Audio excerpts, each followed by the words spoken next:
Investment Officer for Wyoming, an impressive guy. He is really a hand, and he talked today, he talked about several issues. He talked about bonding and how that works. And then he had a really good discussion about return on an investment for Wyoming on the stuff we have invested. And he was roundly criticized at some of the media for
Junior Council, Mr. City Manager. Thank you, Mr. Mayor, members of the council. We are favored tonight to have representatives of our community who are more of the school age representation, if you will, that have come up with an idea that would suggest the creation of a student government type council for the larger area throughout the district, if you will, and certainly within Casper as well. Having had the opportunity to visit with their adult mentor, Ms. Ruckel, I've asked if they could come forward and advocate on behalf of this idea to all of you, with the possibility that council would see fit to allow for the creation of bylaws and whatnot that would allow for this type of an effort to be implemented and set forward. One of the things that I want to mention right from the beginning that I think might help council in this discussion is with respect to costs. Indeed, we do anticipate that there will be staff time to help, hopefully mentor and participate in these conversations. But we don't anticipate the need to have to hire a person or whatever to facilitate these conversations and the processes that they would undertake and so on. But rather, we think that a grant could be available to help the adult leaders who would participate in this effort, thereby keeping tax dollars out of the equation outside of what in-kind time you might be engaged in staff time and so on. So with that, Mr. Mayor, if I could defer the floor to our guests on this matter, I would appreciate it. Okay, good evening. Hi, everybody. My name is Kenzie Martini, and I'm a senior at Kelly Walsh High School, and I'm just here to talk to you guys basically about if Youth City Council would be approved, what we do, what we would bring to the table, and stuff like that. So to start off, the City of Casper strives to cultivate a dynamic, welcoming community where all citizens prosper and enjoy our quality of life. In support, we propose the adoption of Casper Youth Council. Our purpose, our vision for this council is that we would improve youth civic engagement, community involvement, and the understanding of our local government. This would help us bring more engagement from our youth and stuff like that, so that we could cultivate more of an interest and stuff like that. So what we would bring to the table is that the Casper Youth Council would advise the City of Casper City Council on matters related to the youth. We would promote civic engagement among youth, and we would provide at least 2 of our members to one of your monthly public meetings to sort of just like listen in and learn about what you guys do and everything and provide sort of feedback and everything. And then we would bring that information and relay it back to our council. And so also we would serve as a liaison to relay information back to the Casper Youth Council. And finally, we would serve as a communication conduit between youth, city council, and our community.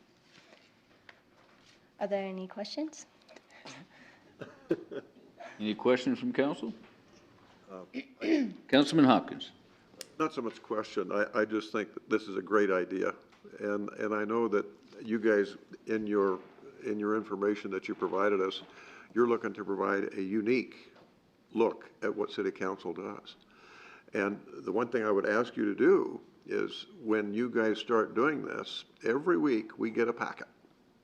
And sometimes it's very long, but there's a lot of explanation in that packet that a lot of people don't know about.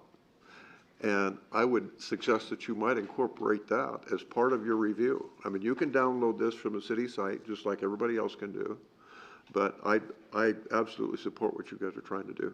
Thank you very much, and that's a great idea. We will definitely put that into our consideration. Councilman Powell. I think I might be jumping ahead of Councilman Pacheco on this, but He said it's all right. okay.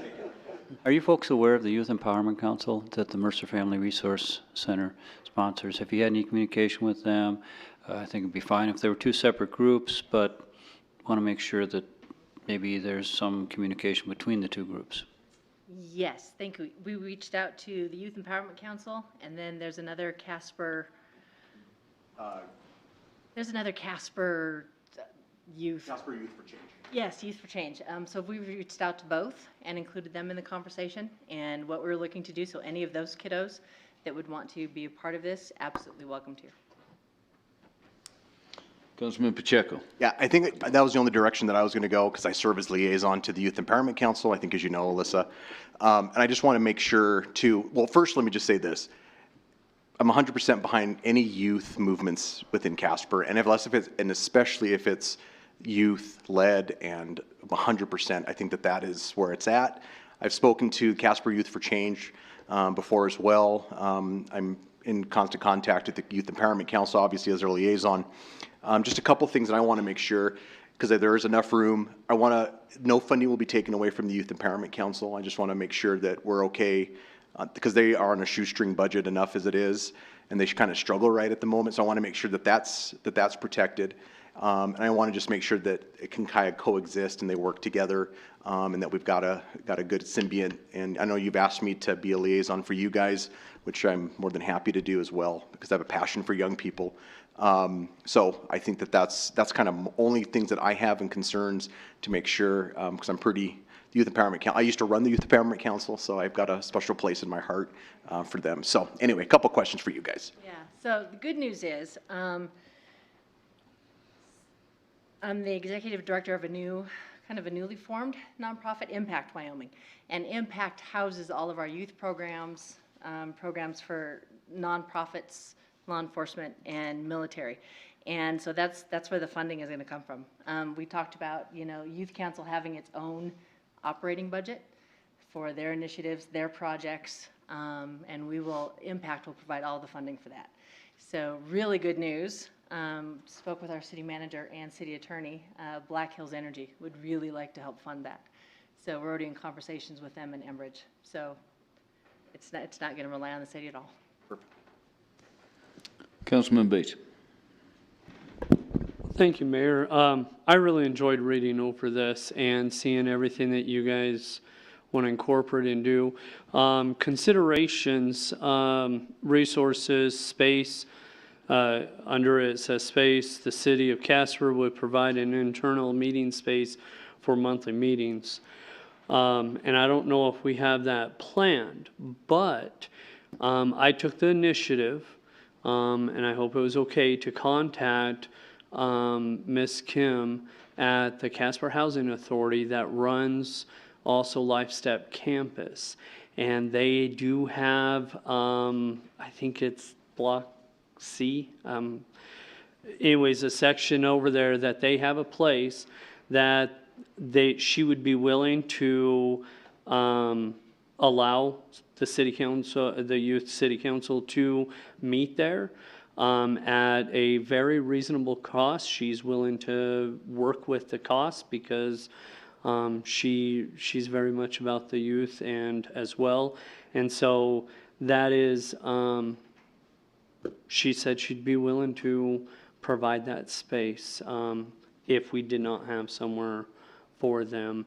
And it's centrally located between NC, Roosevelt, Kelly Walsh, be a good spot for it. So that's how much I'm excited about this, is I called immediately today to talk to her about that. So you guys have my support very much so. Thank you. Thank you for reaching out. Councilman Paul. Thank you, Mr. Mayor. Sorry. Obviously, this is a great thing. And I'm sure you folks are aware of this, but just to be clear, the research is very clear on what brings people to a volunteer meeting like this, because attendance can be an issue.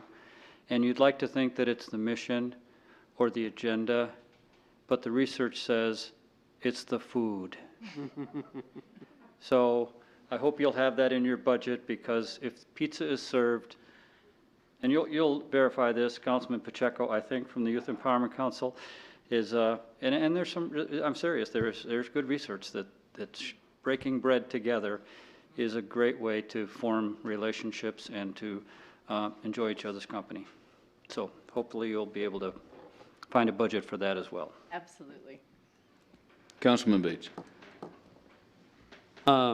Miss Kim said she would be willing to work with that because they got a full kitchen there, and she would be willing to help out with the food aspect as well.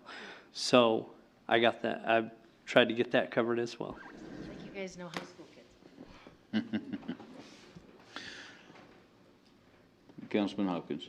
Just one quick question. I remember many, many years ago when I was in ninth grade, we used to have to pass a class called civics.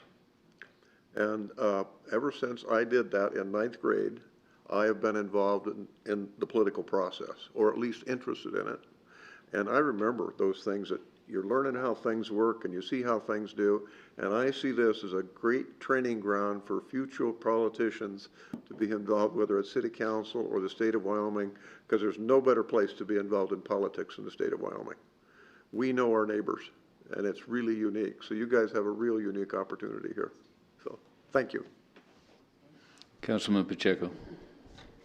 So my last piece of advice that I like to tell young people when they come up here, and I know there's some Youth Empowerment Council members out here as well, so I'm speaking to them.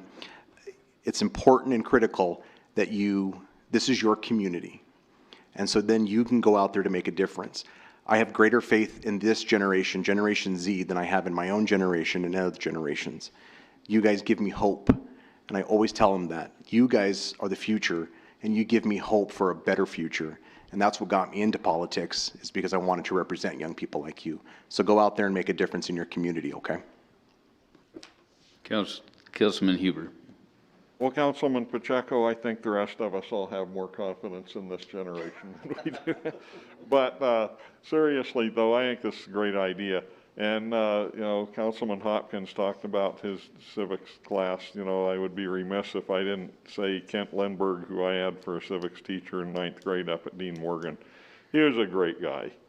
And, you know, Mrs. Corbett up there was a real inspiration too. But I think that something that you guys need to realize is that there are things that you can do and there are things that you can't do.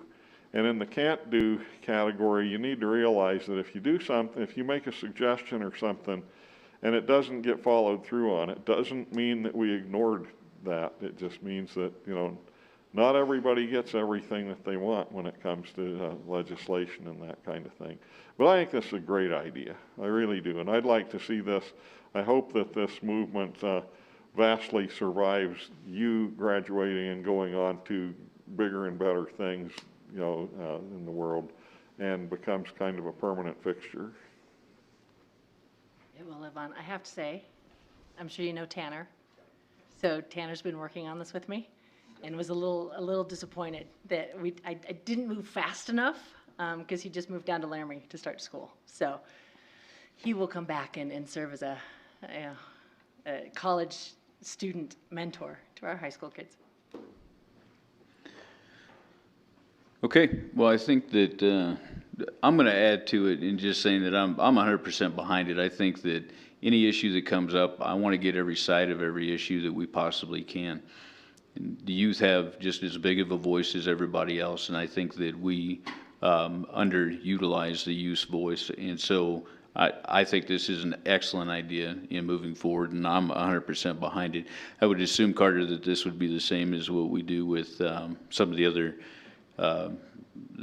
committee boards that we've come up with, that we would have a meeting space here within City Hall. We'd meet at least once a month, and then just keep in constant communication with each other. And as issues come up, we certainly want to know your take on the issues and incorporate that into decisions that get made, or make sure that the council is aware of them. So I'm 100% behind it. I think it's a great idea. So anything else from anybody in council? Okay. Councilman Huber. I noticed that there's a thing for a council liaison. Is there any council action that's required to appoint, or is that just a thing that you appoint someone and? Mr. City Manager. Thank you, Mr. Mayor, Councilman Huber. Actually, I would say there's probably formal action on a double layer basis, if you will.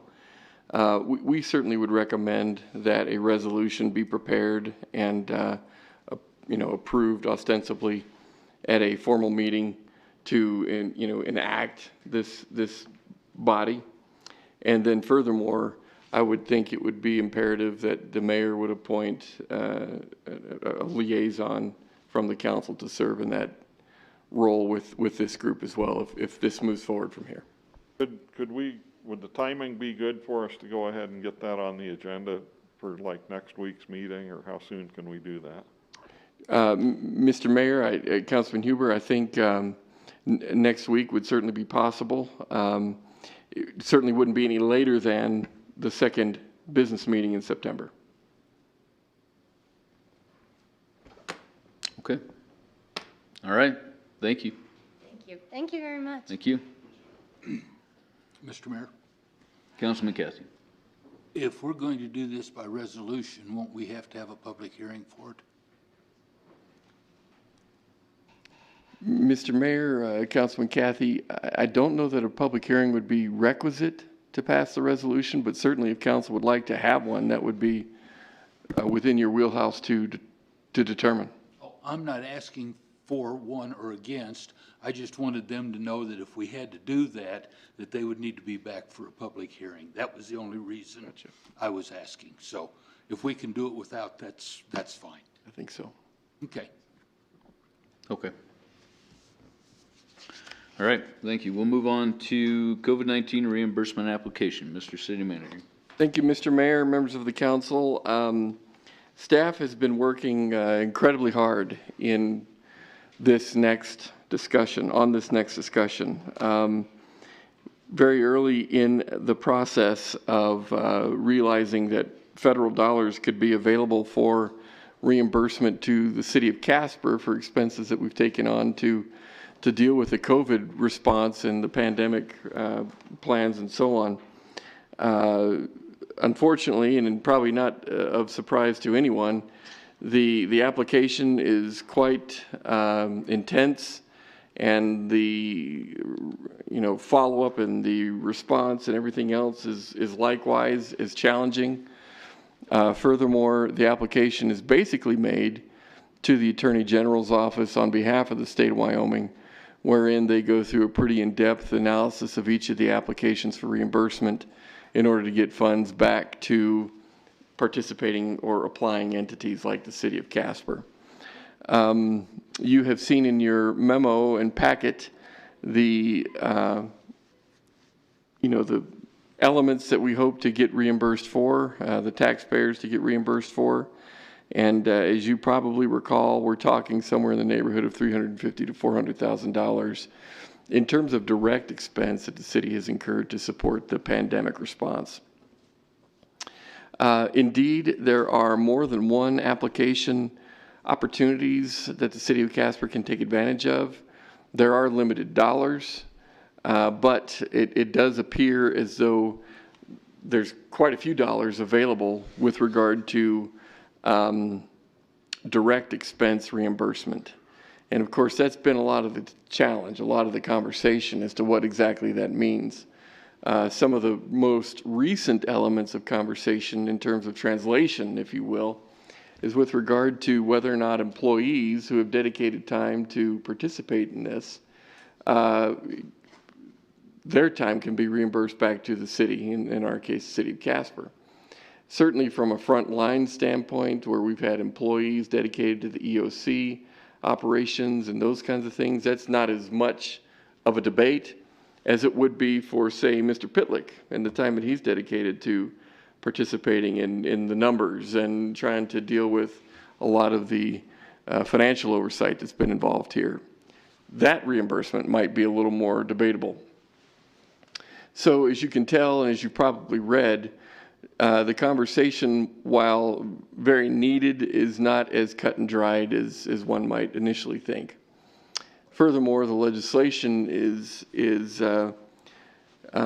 not forgiving of applications that would at all suggest some type of revenue reimbursement to, say, an applicant like the city of Casper. So in other words, if we take an application forward that says, heck, we lost $1 million in sales tax revenue since this pandemic has set in on our community, chances are that type of request would be denied and we wouldn't be able to seek that type of recompense. And so we have not put in that type of request to the state. If indeed it does appear that in order to deal with some of the shortfalls that we're seeing in our budget, federal legislation comes forward that allows for that type of flexibility, you can be assured that we will bring forward another application for your blessing that would have those kinds of elements intact. I've asked Mr. Cortez to oversee the reimbursement request effort, if you will. We have other folks on the team that are here with us tonight, Ms. Lopez, Mr. Myers as well. A lot of folks have been engaged in this from across the organization, and as I've said, dedicated a lot of time to trying to get this put together so that indeed the city of Casper doesn't leave anything on the table for legitimate expenses that we've undertaken to try to be responsive to the crisis that's upon us. And so, Mr. Mayor, if I could defer some time to Mr. Cortez for any questions or other comments that he might have. Okay. Mr. Mayor, members of council, as usual, Carter did a nice job of framing that up. I would say that kind of what we have in front of you today is that the grant application requires the governing authority, i.e. council in this case, to do a resolution. So it's just kind of part of the grant application, which, as you all know, sometimes is just something that we see in grants often. So that's the first part, just kind of in a simplistic form, that's what we're looking to do. It is a moving target, as you can imagine. We're always trying to pull in expenses that we think would comply with the grant guidelines because we don't want to leave anything on the table. So even as the numbers that I had since I developed this memo to you, we found some additional costs that we think we can get in there. So I'd say we're right at $400,000 that we believe as of June 30th would be reimbursable. Now everything else we continue to grow going forward. And included in that grant is we're going to also be putting forecasted numbers based on what we've kind of like a burn rate for, like, say, PPE is an easy one. And so we'll have that in the grant application going forward. The resolution that you have there is a draft, and that draft even changed as soon as Friday. And the reason for that was because we had the opportunity to visit with some of our counterparts down in Cheyenne, they're like one grant application ahead of us. What's really good about that is we're getting the opportunity to learn through their, mistakes, if you will. And I'll tell you what, it's pretty evident that the state and they are, just like the pandemic itself, they are building the plane as they fly it. Meaning they are learning things on a daily basis, like we have this $1.25 billion of federal money to get allocated out to people like, to folks like us. But the rules are written in such a way that we're hamstrung. We can't get it all out, you know, and so they don't want to give it back to the federal government. The grant does go back to the federal government at the end of the calendar year. So as you can imagine, they're kind of wading through things, and SLIB and the Attorney General's office and even the governor have all been kind of having discussions at a higher level than what we have here. But in the resolution, I wrote it up for up to $10 million. And the reason for that is the governor is proposing to have a more direct distribution method to allocate, which the pot kind of looks like for the municipalities of Wyoming would be around $75 million. And obviously, we want to get as much of that as we can. The governor's proposal as it stands now from what we're getting from our counterparts in Cheyenne, you know, it would be a new formula that would kind of more be, we're going to allocate X number of dollars to a municipality. In this case, let's take Casper. It would be based on your population size, 30% of the weighted score population, 30% of the weighted score would be sales tax generated, and then the remaining 40% would be based on the number of COVID-19 cases the community had. And when you get all that put together, I want to say when we did the math on it, we were around 6.7 million-ish, just shy of $7 million. As if that formula were to be approved, which that meeting is supposed to occur tentatively on Thursday, this Thursday, that would be a much better method for us than the arduous process that the city manager outlined for you earlier. Meaning the AG's office wouldn't be kind of that auditing function, and they would be, you know, they don't, you know, they're once again kind of in the dark, and they're trying to get as much information as they can. And for instance, the city of Cheyenne, their last grant application was over 800 pages. So they put in for just shy of $1 million, and they got allocated a small percentage of that so far. PPE and some of those items are very easy. But when it comes to staff time, especially those people like the example the city manager gave, Mr. Pitlick or Mr. Henley here, it gets, the AG's office is not nearly as forgiving with respect to those costs that we're asking for. Meaning they want a lot of documentation as to what those people were working on at the time and why they think that they should get reimbursed from the grant.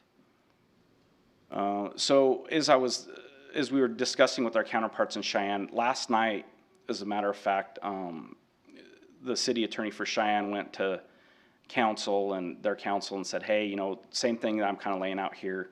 And they put together a resolution to kind of support the governor's direct distribution formula and method with a couple changes, meaning one of the big ones I think is they wanted a different split for cities in the county, meaning by their math, most people live in municipalities, meaning 70% live in municipalities and 30% live in the county. And so therefore we think 70% of the 75 million or the 150 million gross would be split up different. And that, as you can imagine, the counties probably didn't like that too much. But I think as me and my team in discussions with Carter, you know, even to just approve the governor's original formula, meaning it's just a 50-50 split with us and the counties, that it would, you know, in my opinion, it'd be wise for us to support that distribution method much more than what we're undertaking now. That, however, I got to tell you, we're going after both methods right now. So that's why you have the resolution in front of you, the draft. That's why it's got such a high amount, meaning what we think would be the best, and this is lessons learned from Cheyenne, would be is that Carter in either method would kind of have the ability to seek as much grant funding as he can, up to $10 million with your approval. If it goes to the direct distribution method, then like I said, that number gets closer to 7 million right off the bat. And then we would have to put together the rationale for the reimbursement. Carter would review it and say yay or nay. That is with the caveat, of course, that later on there'll be audits that'll take place later on, and that if we reimbursed ourselves for something that was not legitimate, we would have to repay that money back to the state and then probably hence back to the federal government. In a nutshell, I think that's kind of where we're at. So I think I'll take any questions, or if I missed something, or maybe if Zalima or Pete had something else. Councilman Bates.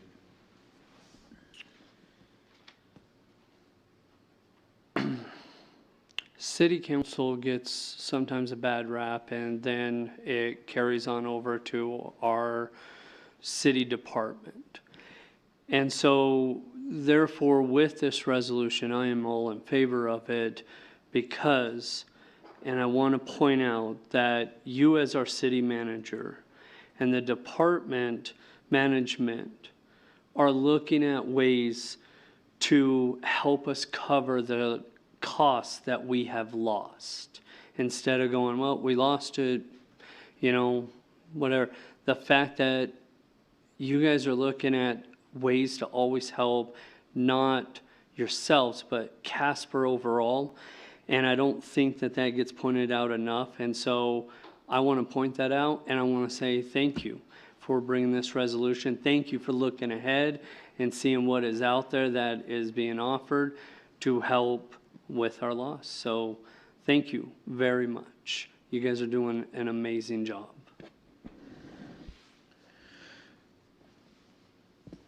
Tim, I guess I would have a question for you. Initially, when we look back at the response that we had when we stood up the EOC room, and I can't remember, correct me, if it was 50,000 that we ended up putting up to stand up Westwood School and all that. Is that included in this amount, or have we tried to recover that somewhere? What you have in your memo, it does not include that amount. However, like I said, the amount will grow, and we already identified exactly what you were talking about, Mr. Mayor. And so that's what brings us closer to 400,000. And then that number will continue to grow. As the manager pointed out earlier too, it's important to remember that we still have 2 more application periods after the one we're currently going after. So as we track in new expenses like the one you just mentioned, we'll be going after those for reimbursement as well. As well as things in the future that we didn't forecast that kind of come out of the blue, whether it's technology, PPE, personnel. You know, we'll be, like I said, going after every nickel. Okay.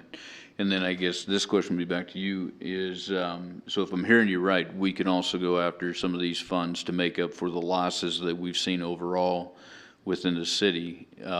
So I guess where I'm headed with that one is, right now we're furloughing employees and we're looking at doing that through the end of the year. But is there a possibility of some of those funds, if we get those funds back, that come December, we don't need to be doing that anymore? Or is that a possibility? Mr. Mayor, the limitations that are associated with the current legislation do not allow for revenue loss backfill, if you will. What we're hopeful of, and certainly what we voiced to our delegation, is that like cities and towns who are 500,000 and greater, those kinds of things would be useful for small cities like ourselves as well. And so there's a possibility that legislation that comes out in this second phase, if it comes out, would include language that would loosen up those limitations and potentially allow for revenue replacement, like sales tax losses and so on. But at this point in time, we don't have that flexibility, and consequently, our applications aren't designed in that regard. But if we have employees who have been dedicated to the effort, we are trying to make the case that that time and money be reimbursed. Councilman Hopkins. Mr. Mayor, I think you just used the right words. Time for staff that was dedicated to the CARES Act administration. Right. And I wonder if it might be appropriate to, we have typically looked at public safety as one set of accounts. And that was used by a fairly small number of city employees. But in fact, we had a lot of people in this building that are not directly involved with public safety. And I wonder if it might be appropriate to ask Mr. Pitlick to look at some other additions to those public safety accounts going forward. So we would have a better way to document the very things that we're talking about here. And I know we're not going to be able to just say, well, we lost the sales tax. That's a pipe dream for us to get that back, I think. But I think if we can actually dedicate the time and document the time by people charging to those accounts or sub-accounts within our chart of accounts, I think it would put us in a better position in the future if Mr. Pellick would want to take something like that on. So. I would agree. I would agree, Councilman. Anybody else? Okay, thank you. Go ahead. Mr. Mayor, I don't know if it helps the city manager or not, but I think one of the things that's not captured in my memo, just because, like I said, it was so fresh, would be the idea of supporting the governor's formula and direct distribution method. And so I don't know, I'm kind of asking, but it would help if council gave kind of a thumbs up to, like, if we can get even a letter, you know, if it's not a resolution, even a letter to SLIB and or the governor's office to say, hey, we like the idea of the direct distribution. I don't know if that would be something I should have added, but like I said, I really didn't have time. But Is that something that would be helpful? Mr. Mayor, I think if council's okay with us designing a resolution for your consideration along those lines, that gives you the opportunity for something else to consider that would probably help our conversation as we continue this dialogue with the state, I would like that direction. Okay. Thoughts on that? Okay. Thumbs up? All right, thank you. All right. Appreciate that. Do you have anything else on that, Mr.? No, sir. Thank you. Okay, so moving on to public comment periods for ordinances. Mr. City Manager. Thank you, Mr. Mayor, members of the council. This particular item is one that council has had some informal conversation about, and certainly ultimately directed staff to prepare for a work session topic along these lines. Council is aware that within the last, I want to say 2 years, council has expanded the ordinance process to include what is tantamount to multiple public hearings for each ordinance that is considered.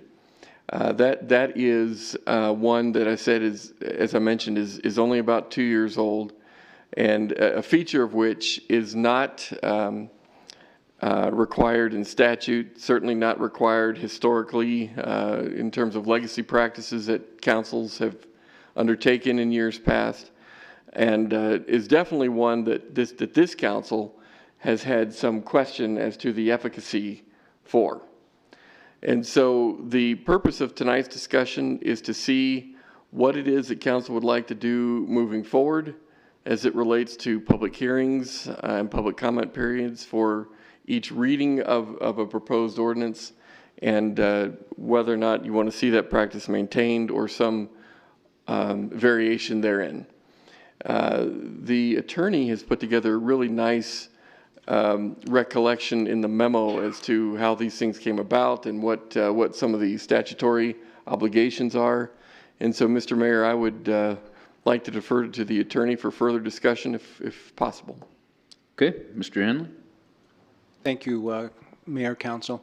A number of you have been on council long enough to remember before this most recent resolution, which was adopted in 2018, how council used to do it and did it for a number of years. And we've attached 3 different resolutions to the packet, one in 2016, one in 2017, and one in 2018, to show the agenda and how they handled it in those years.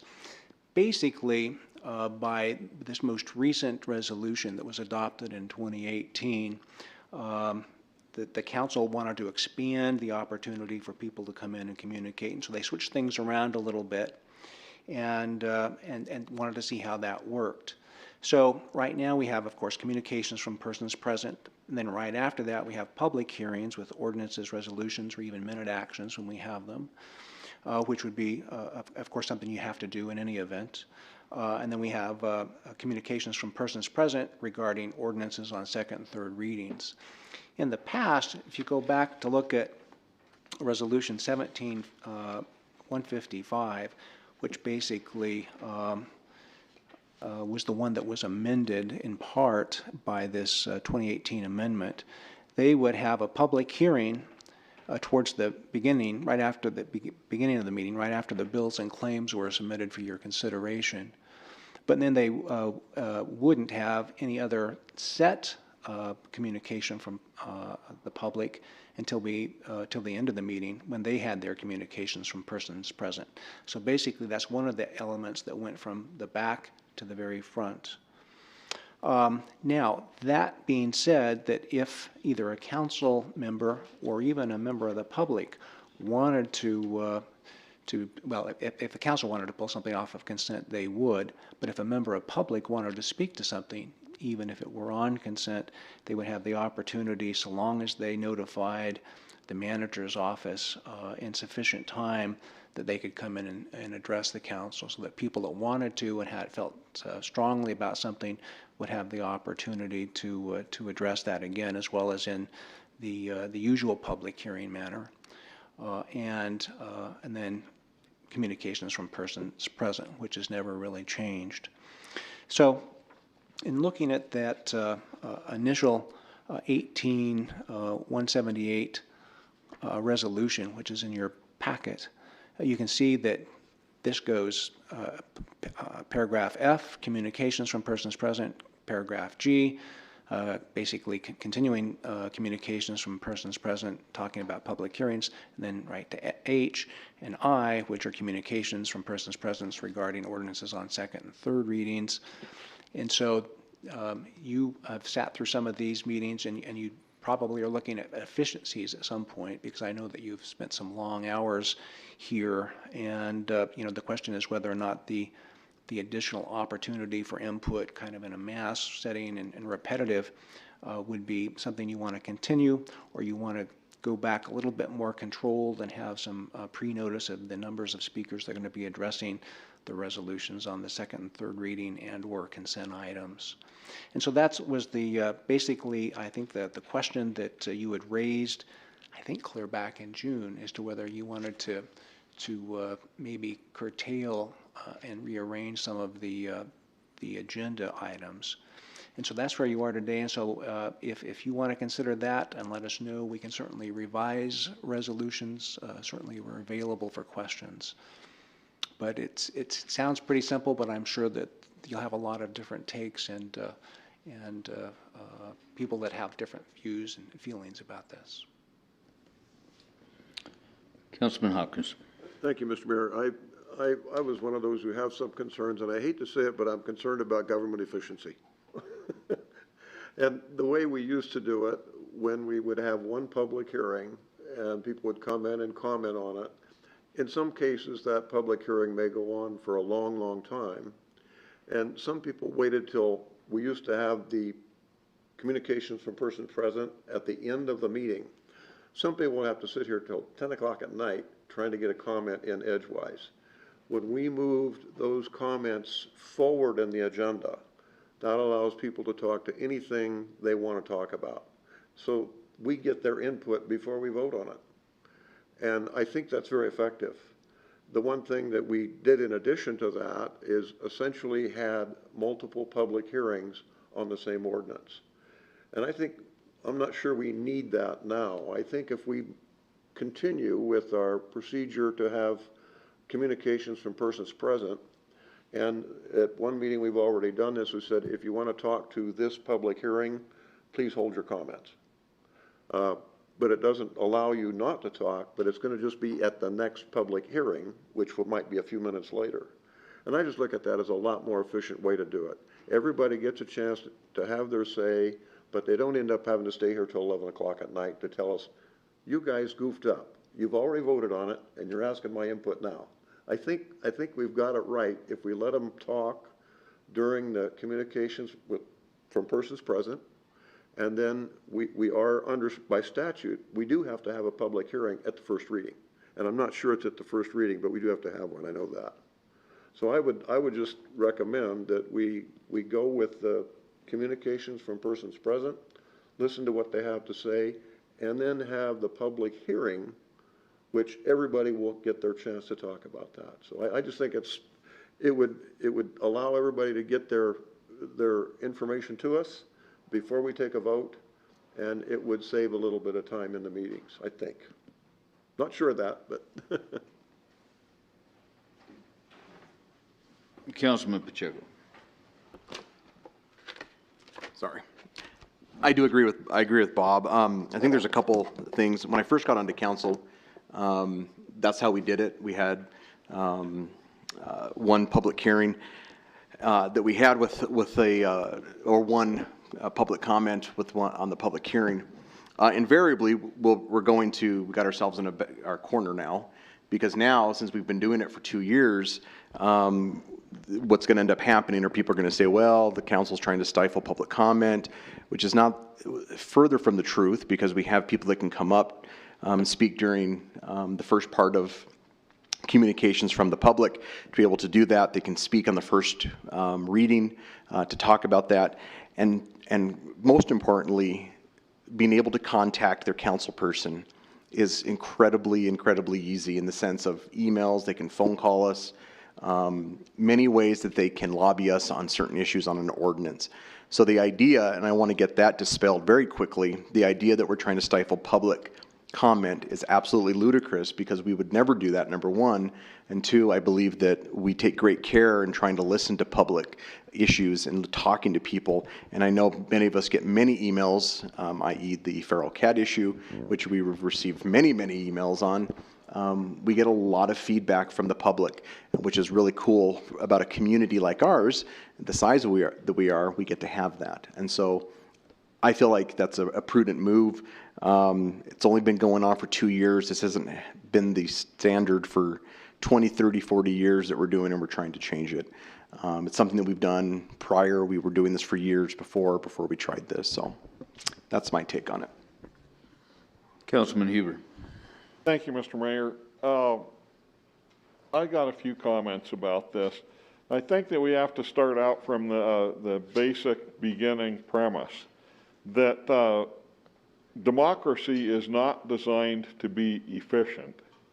It's designed, if you look at an inefficient, cumbersome, difficult form of government, that's what it is. And especially legislation.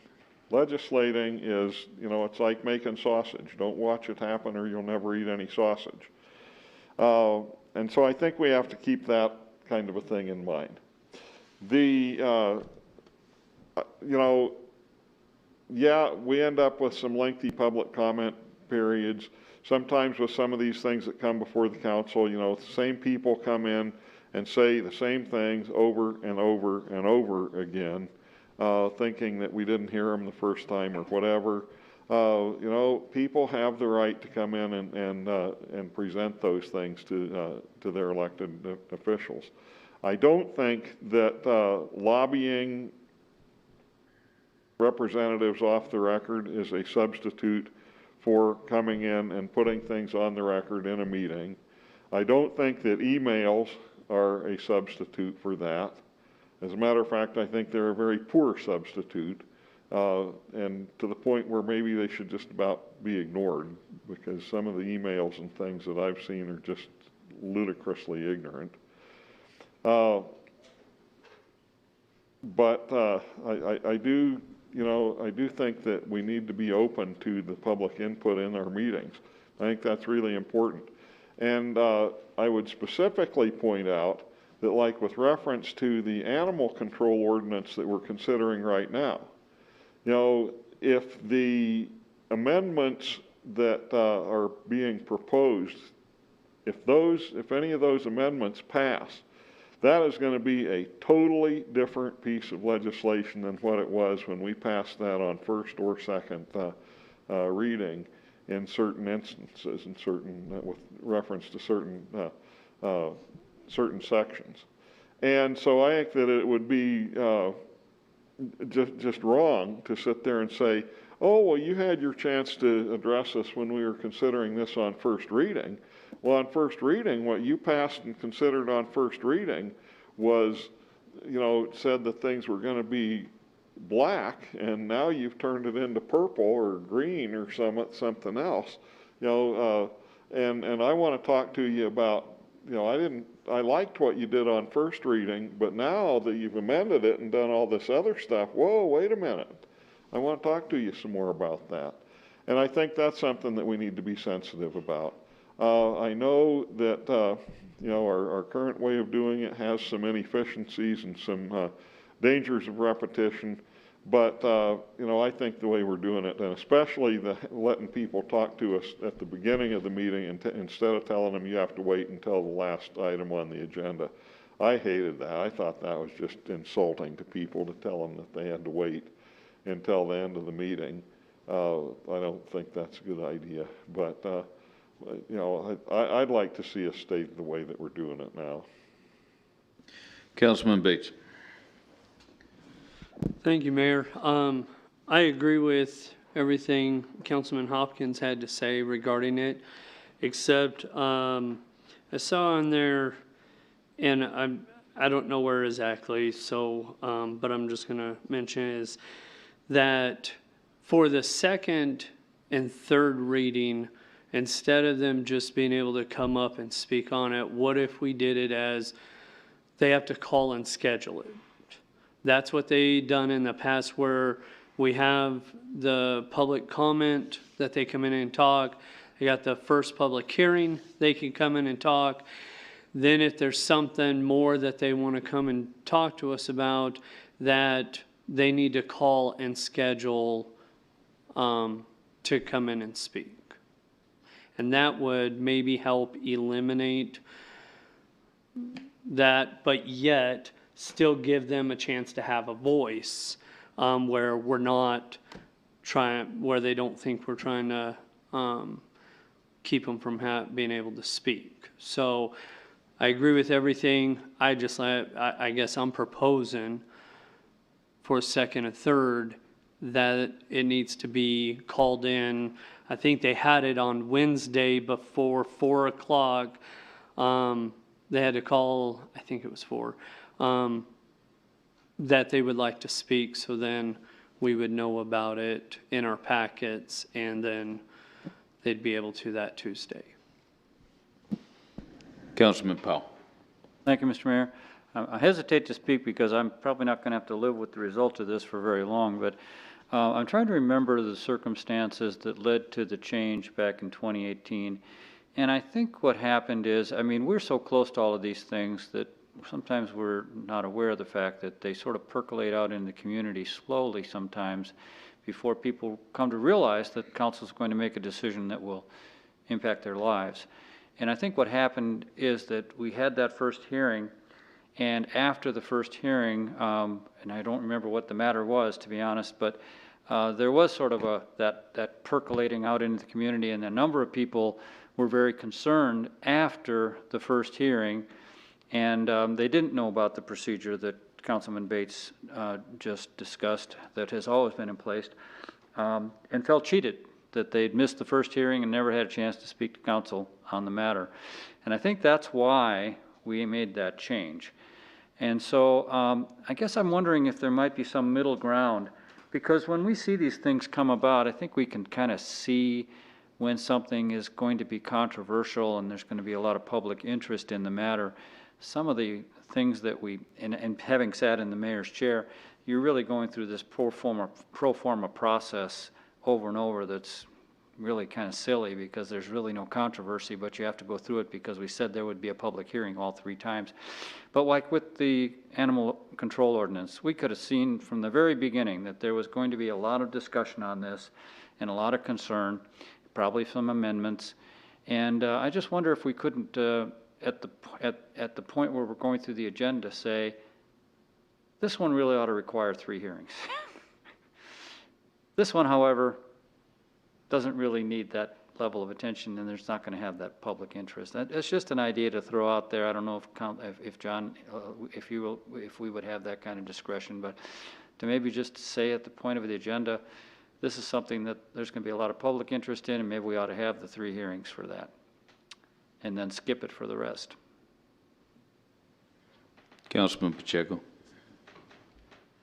Yeah, just kind of looking back, I think just from what Councilman Powell said, when we went and we decided to switch to that, it's because we had like 2 or 3 big issues that had come up, and we were dealing with them, and then that had happened where people felt gypped, and so we wanted to make sure that they didn't get, nobody's voice was not heard, And so we wanted to make sure that we took care of that. And so I think maybe a middle ground might be struck. I don't know what that looks like. I think there's smarter people on council, and John's much smarter than I am, that can come up with the middle ground, but I think there has to be a middle ground on that. And I do want to disagree with Councilman Huber on the fact that if individuals that can come and talk to you about an issue on an ordinance is much more powerful sometimes than having to listen, especially when you have young people that are kind of come to you and say, this is the issue going on, this is how it's affected my life.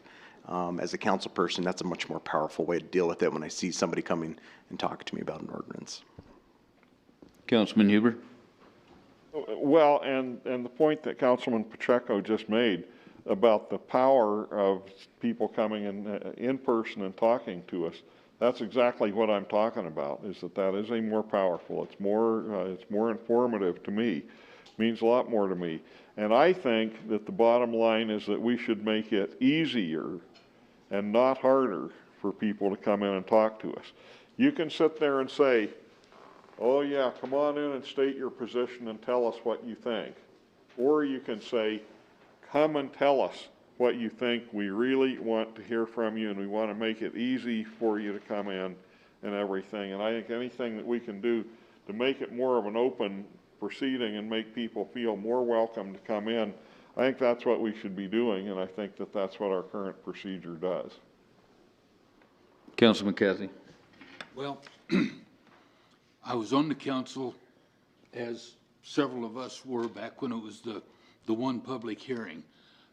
What concerns me is people ignore the fact that we schedule public hearings at least 2 weeks ahead of time, if not a month ahead of time, and they don't bother to do anything until after the public hearing. They've had 2 weeks' notice. You know, I mean, but yet we are supposed to change everything because they don't. Kind of like the deal is, why should the lack of planning on your part constitute an emergency on my part? Why should a lack of planning on your part constitute more time on our part? So I guess to a point, the one public hearing and go from there. But, you know, this, and again, we hear them the first time. We don't need to keep hearing the same thing from the same person 3 different times. That really gets old, and the same thing from person after person. And to a point, as Mr. Huber said, or Councilman Huber mentioned, you know, getting 100 emails that basically were nothing but a cut and paste or a stick your name on it and forward really does nothing. That shows that you spent 30 seconds dealing with something. The ones that really count is when, and we got some of them that people actually sat down and wrote specific emails about their situations or situations that they've known about. Those mean something. And I am glad to get those emails. But when all it is a canned document, like, I don't know how many of you belong to the NRA, but we always get mailings that have postcards in them. Sign it and send it to your representative. If I'm going to send something to one of my representatives, I'm going to take the time to sit down and write it myself and put in my own feelings and my own comments about something. And to me, that's where email still comes in and plays a big part. But the blanket emails are just clogging up an inbox, and you wind up missing some of the ones that may really have been important. But I think the public needs to do some of their homework as well and look and see what's on the agendas and coming up for public hearings, and these specific organizations need to start getting their information out to their people so they can be here for the public meetings. Okay, Councilman Johnson. I think I'm inclined to agree with Councilman Huber. I think we should leave it the way it is. There are times where we don't think something is going to require a lot of discussion, and it turns into something bigger than we thought. So I think we should leave it open to the public hearings for all 3 readings. If it's not that big a deal, then people won't show up and speak, and we're done. If it is, then people will show up. I also think that people have pretty busy lives for the most part, and sometimes they don't notice anything coming up until after the first reading and it's in the news, and then they see it, and they're like, oh, well, I had no idea. I'm gonna go down there for the second reading and speak. So I'm okay with leaving it the way it is. Sometimes it makes for lengthy meetings, but, I mean, that's just the nature of the beast, in my opinion. Councilman Powell. Thank you, Mr. Mayor. I guess I can think back to before I joined the council, and I'm not sure I could have named my council reps. And I certainly didn't know when the city council met, much less their agenda. And so I do think that, as I said earlier, and as I think Council Johnson also saying, these things sort of come to people's awareness sort of slowly over time. And there are certain issues like the ones before us now where there's a lot of public engagement that maybe wasn't there when we first proposed the ordinance. So I am in favor of more input. I think maybe we should stress the no duplication maybe a little more clearly and not allow that.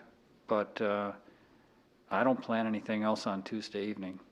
So it may drag on a little bit, but I do think, and I am kind of worried about the optics of this, that Councilman Pacheco looked, because that's already been said, that council is working to limit public comment and prevent people from speaking, and we certainly don't need that. So, yeah, obviously I'll go with the will of the majority, but I think we should be careful not to expect too much of people to be as close to these things as we are.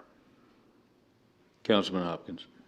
Thank you, Mr. Mayor. Let me just run an option by you. We've already, it seems like we're pretty happy with having the comments from those persons present at the front of the meeting as opposed to the end, because quite honestly, there were a number of occasions when somebody came up at the end of the meeting and that's when you say, oh, I didn't think of that, before you voted on it.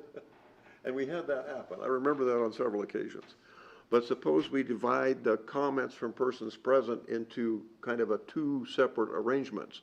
One of them is those people that just walk in the door and just love to comment and tell us about what's going on in the community and give us their opinion. The second portion of it would be those people who may want to call in and make a comment on a specific issue. That would allow for those people that want to comment at second and third reading to come in, and they would know they would have a reserved time. And so it gets it all in the front. We hear all the information every time, and for those people who want to have a comment at the second and third reading, they would be guaranteed a slot if they would call in a reasonable time frame.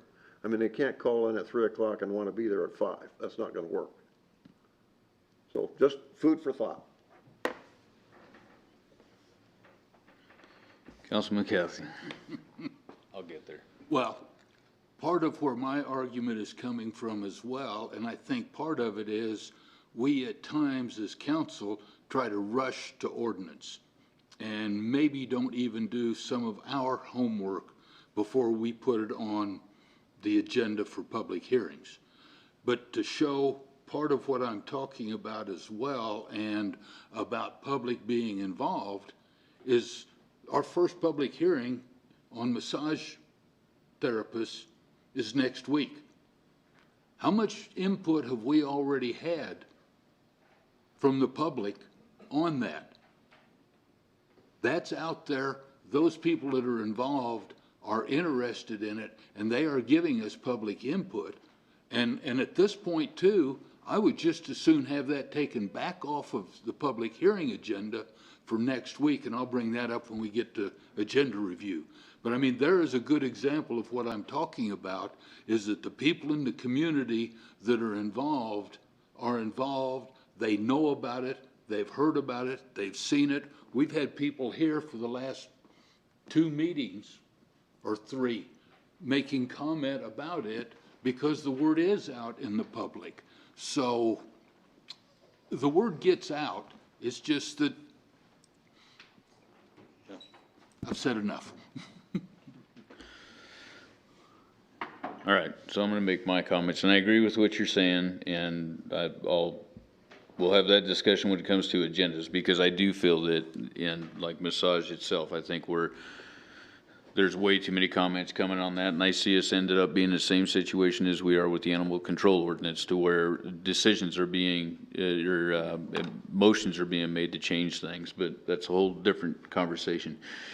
When we're talking about this here, in my opinion, in the very beginning, I was one of them that was voicing I think what I said was, same message, it just started off, instead of Shakespeare this week, it's somebody else, and there was some quotation that was taking place, but the same message was given as was given the week before.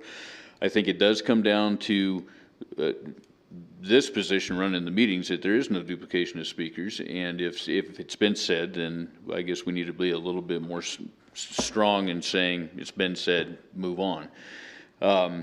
The idea of having time slots for people to go and talk, I think that's, I like that idea. I like yours actually a little bit better, because of the fact that at least they have to call in and get that time slot set up.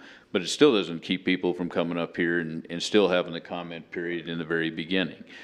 So even if they don't get a time slot set up to come talk, they can still come up here and talk to us anyway. So that really doesn't change anything.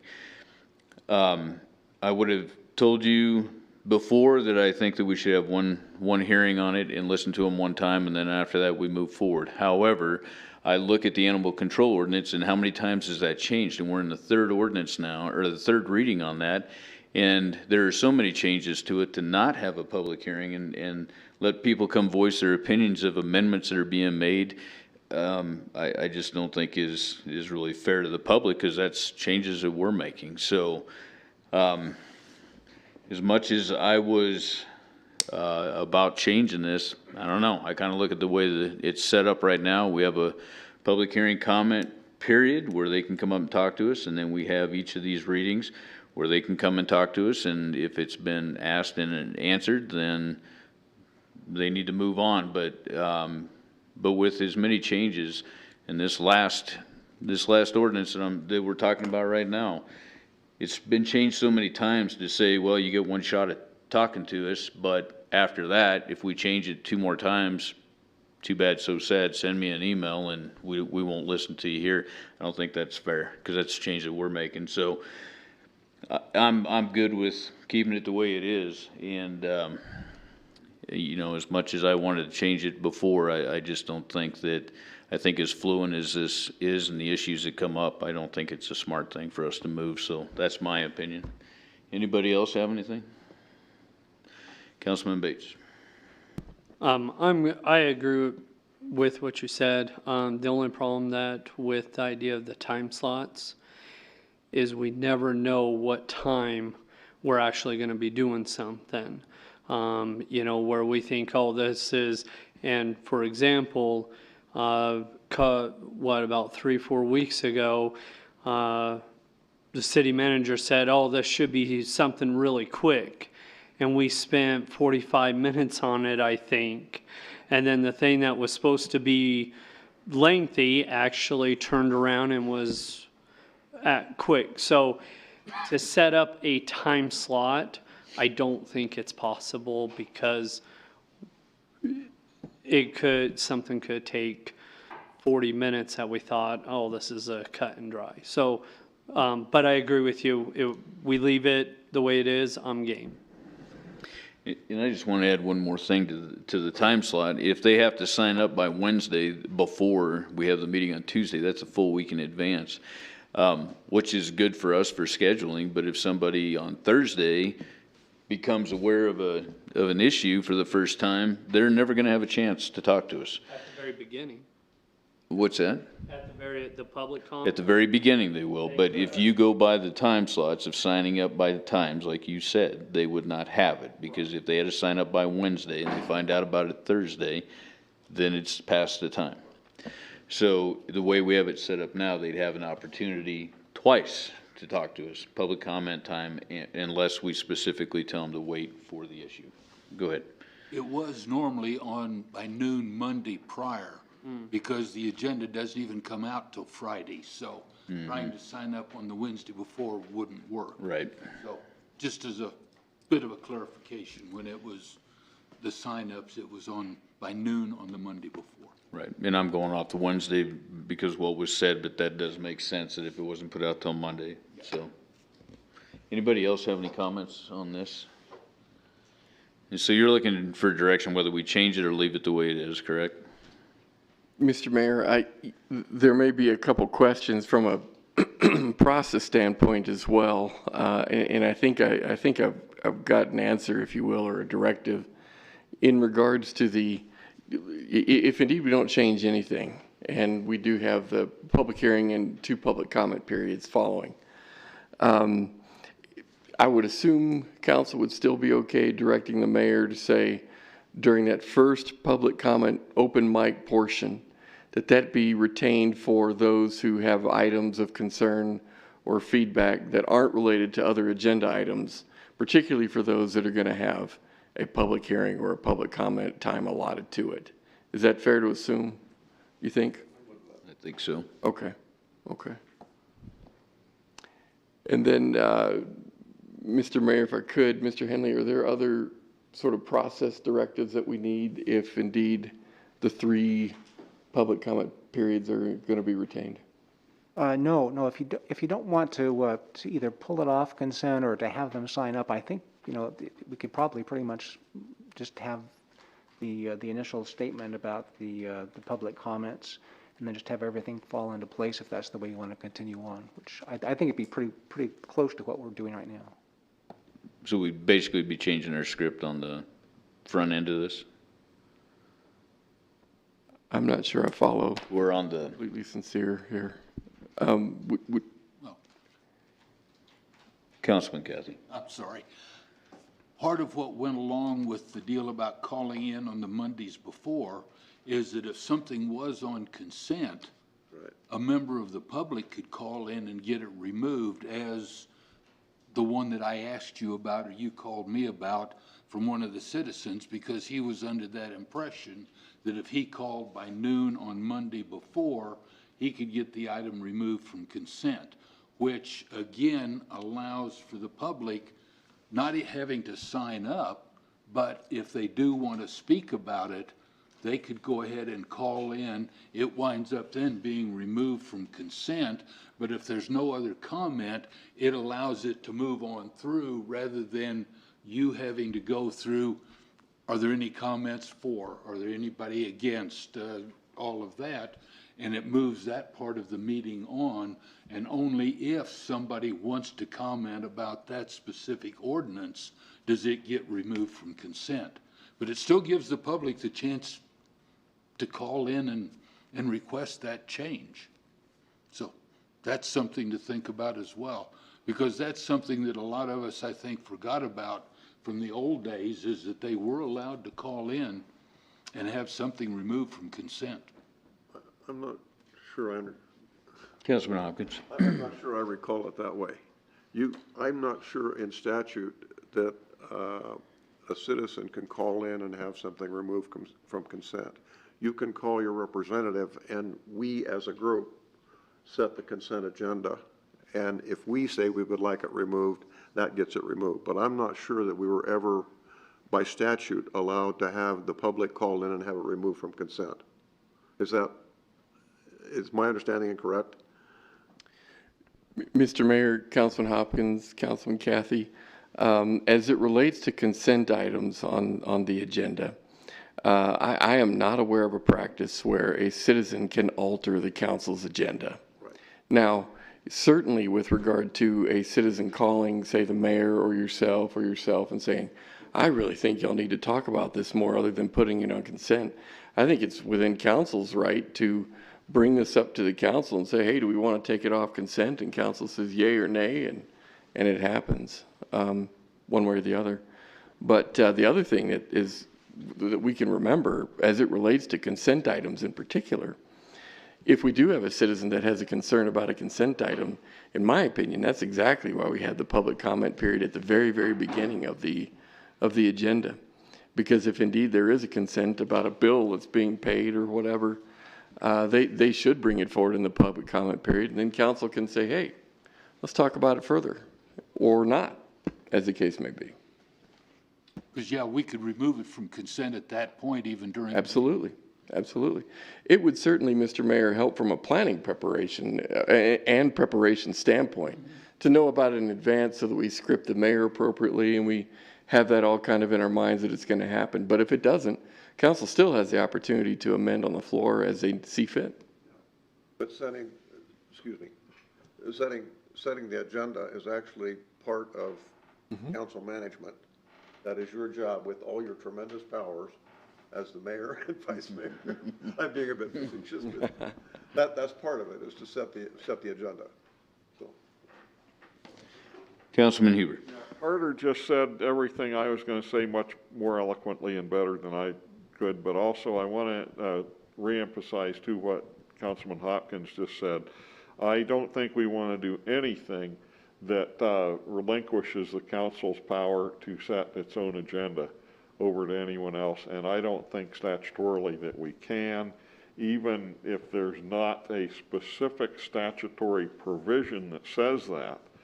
That would fall within the category of that panoply of things that a legislative body controls itself, because legislative bodies do have a lot of power to kind of control their own procedures and things like that within certain limits.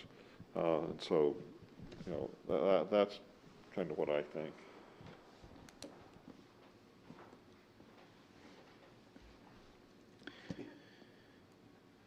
Okay. So are we looking to make a change then, I guess, or are we staying status quo on this? That's the Mr. question we're Mayor, asking. from my perspective, it sounds like we're staying status quo, Yeah. which would include a public hearing and 2 public comment periods, and more of an understanding to keep the integrity of the original open mic session that every meeting has as well. Right. Does that sound right? Sounds correct to me. Is that what everybody's looking at, or? So thumbs up or thumbs down? Looks like a 4-4. I have no idea, yeah. Thumbs up with what Carter just said, or thumbs up with? Keeping it the same way? Oh, What, you mean you're talking about having all? Councilman Pacheco. You're keeping it just the way it has been. Okay. I was more in support of going back to the old way of having one, so that's why I'm having a thumbs down on it. Okay, so everybody that wants to stay the way that we are, is that thumbs up or is that thumbs down? Everybody wants to stay the way we are, thumbs up. If you don't, then thumbs down.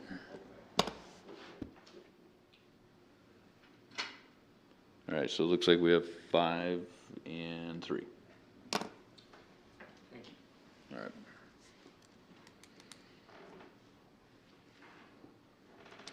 Okay, we will move on to council ethics discussion. Mr. City Manager.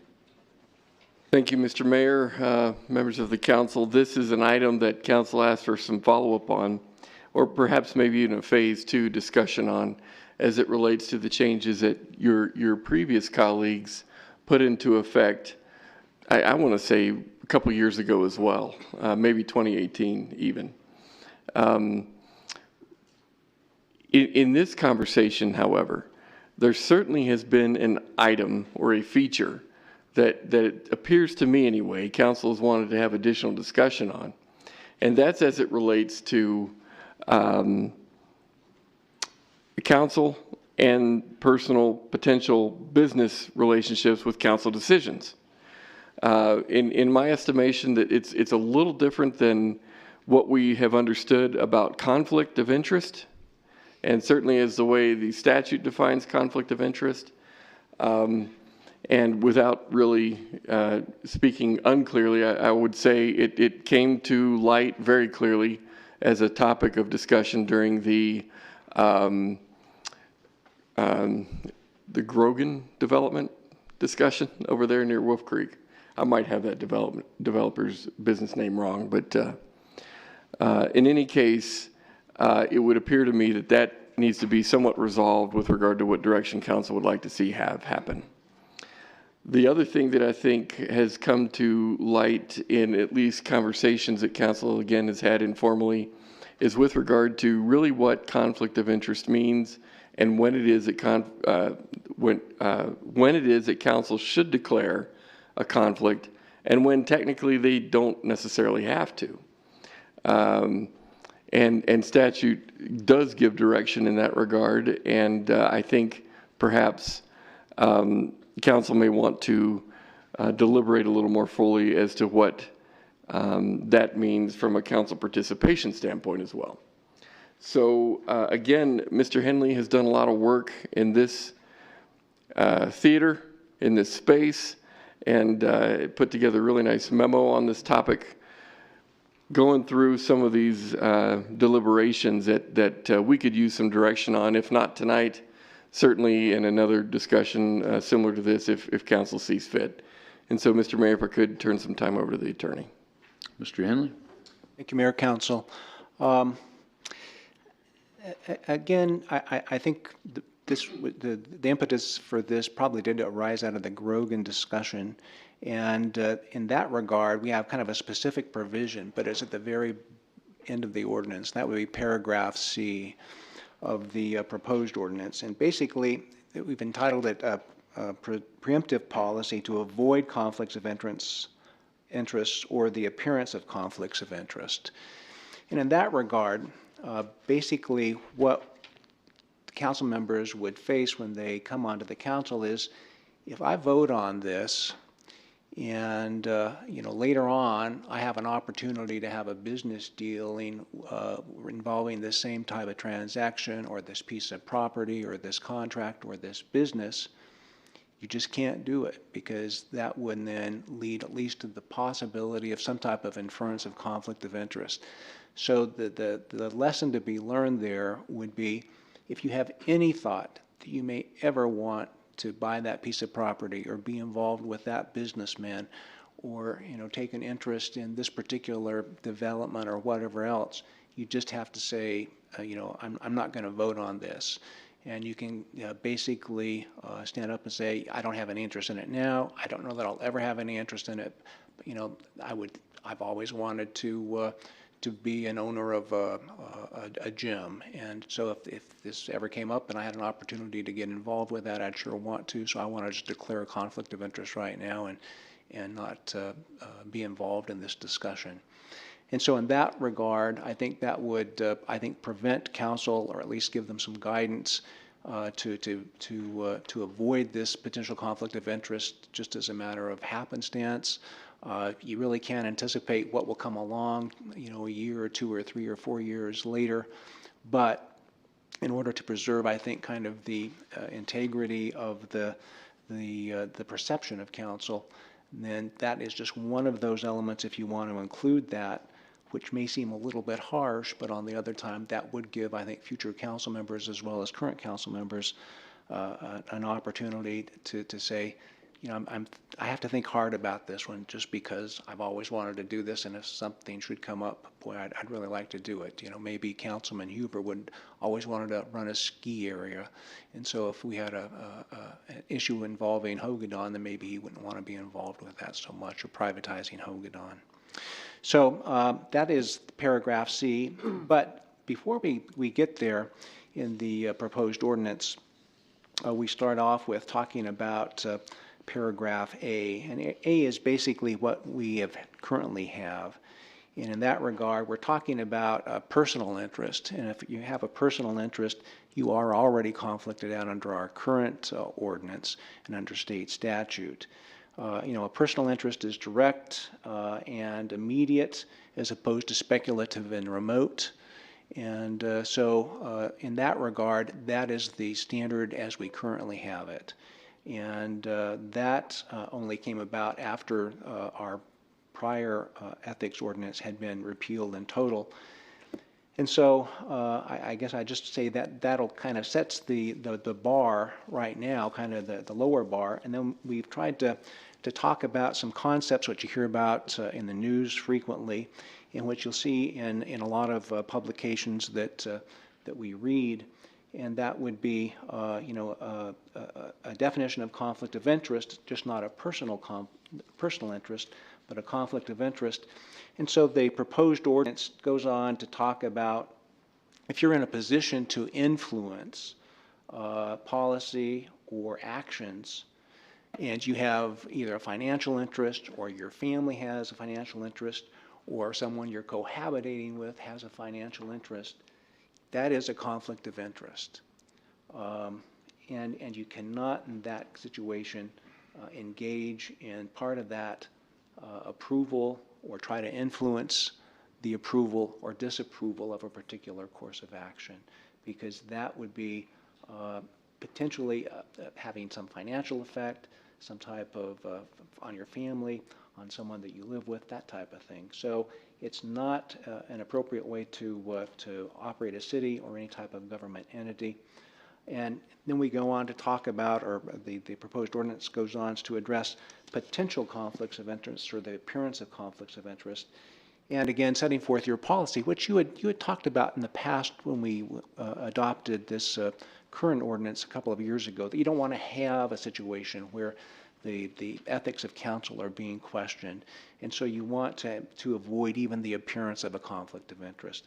And so again, this sets forth basically the same things that would be a conflict of interest that would lead to an appearance of conflict of interest. You should just declare it at that point and be done with it. The proposed ordinance then goes on to talk about, well, how does this happen, and what are the duties here? Well, of course, you have the duty to disclose your any potential conflict yourself. But if a council member feels a little queamish about it, oh, you know, we had lunch together a couple of Saturdays ago, and we were talking about, you know, this or that. You know, I think, you know, we ought to have a visit about this with the whole council and see what they think about if you want to be involved with this discussion. Or I've heard that you, Councilman Smith, have an interest, or your wife's father has an interest in this business that wants to move into Casper, and we're going to be licensing them or giving them some business or letting them have that contract for that $400,000 road. In that case, again, the council has the opportunity to raise that in the first instance, and then kind of get the facts out on the table, and then make a vote, basically. And if, in fact, the council determines that the conflict of interest exists, then the person would still be precluded from participating either in the actual vote or trying to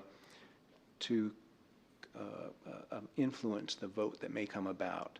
So looking at the language on this, I think it's relatively clear, and to some extent I used kind of the concept of a Wyoming statute that talks about a conflict of interest in making public improvements. Of course, these are the ones that cost a lot of money if we're putting in a new storm sewer system or a new a bunch of roads and curb and gutter. And so they talk about, well, you cannot do that, and that if you even have a conflict or the hint of a conflict of interest, you have to declare that, and you can speak and tell people factually what happened. You know, I have to declare a conflict of interest on this because my brother-in-law has an interest in that, and I don't want to say anything more about that, but I wanted to let you know that's why I'm leaving here. It's not because I want you to go either way here, but I want you to know where my conflict of interest is, so we're not talking about my brother-in-law at some point and somebody thinks that we're doing something inappropriate. And then, according to this statute, you would actually then leave the facility, the discussion, when that discussion is taking place. And so we've included that in the proposed ordinance for your consideration, and certainly that, again, takes it up a notch, but I think it would probably, you know, I know I've had discussions with some of you, and that seems like that would be difficult at times. But that seems to be something that's embodied to some extent in Wyoming statute, which we've kind of pulled down into this proposed ordinance for your consideration.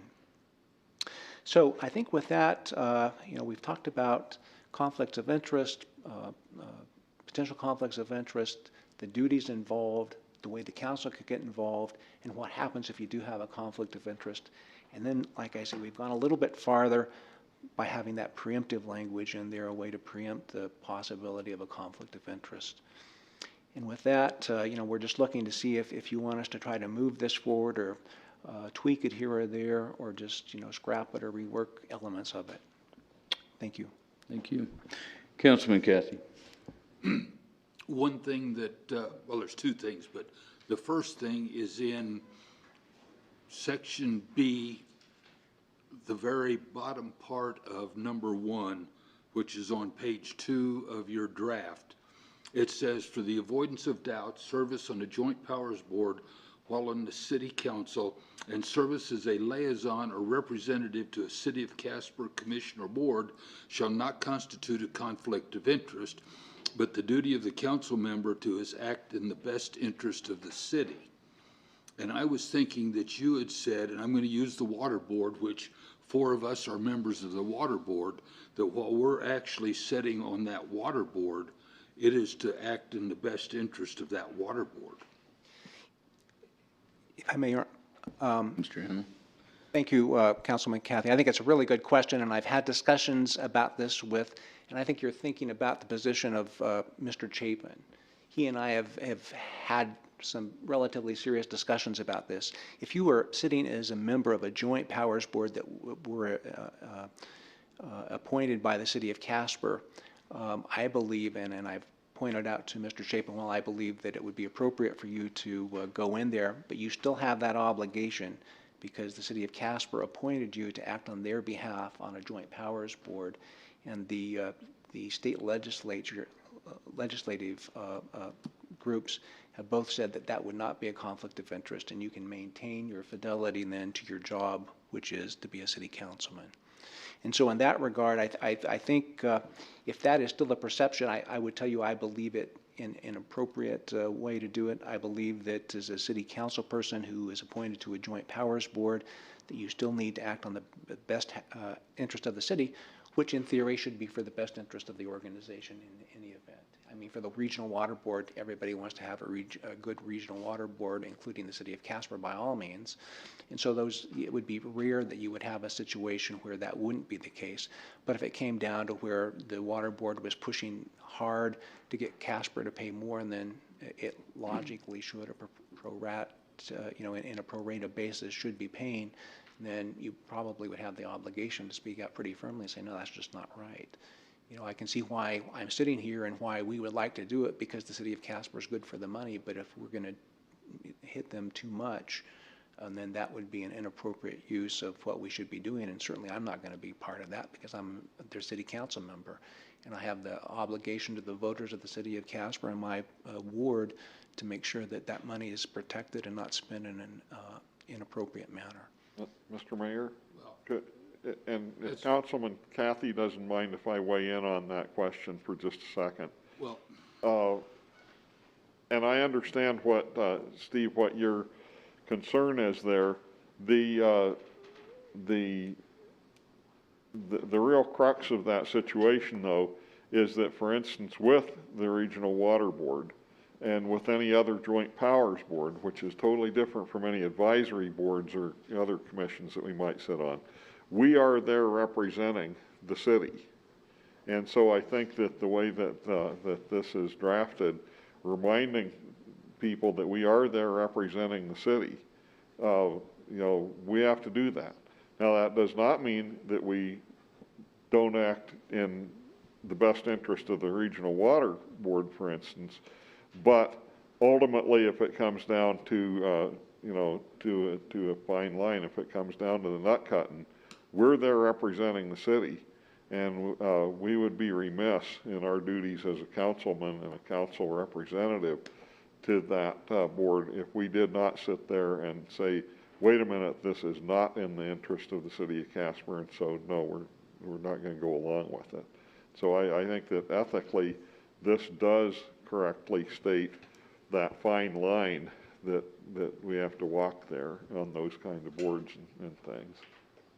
Well, I will bring up an example, and part of why I did this is let's assume that the Wardwell Water District and the Joint Powers Board decide to go ahead and put up a new water tower, which would service Bar None and Midwest.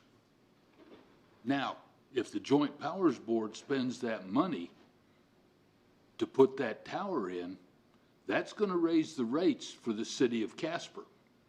Now, it's a good deal for the water board, but it's not a good deal for my constituents in Ward 3 because their water bill is going to go up because of a water tower for Midwest and bar none.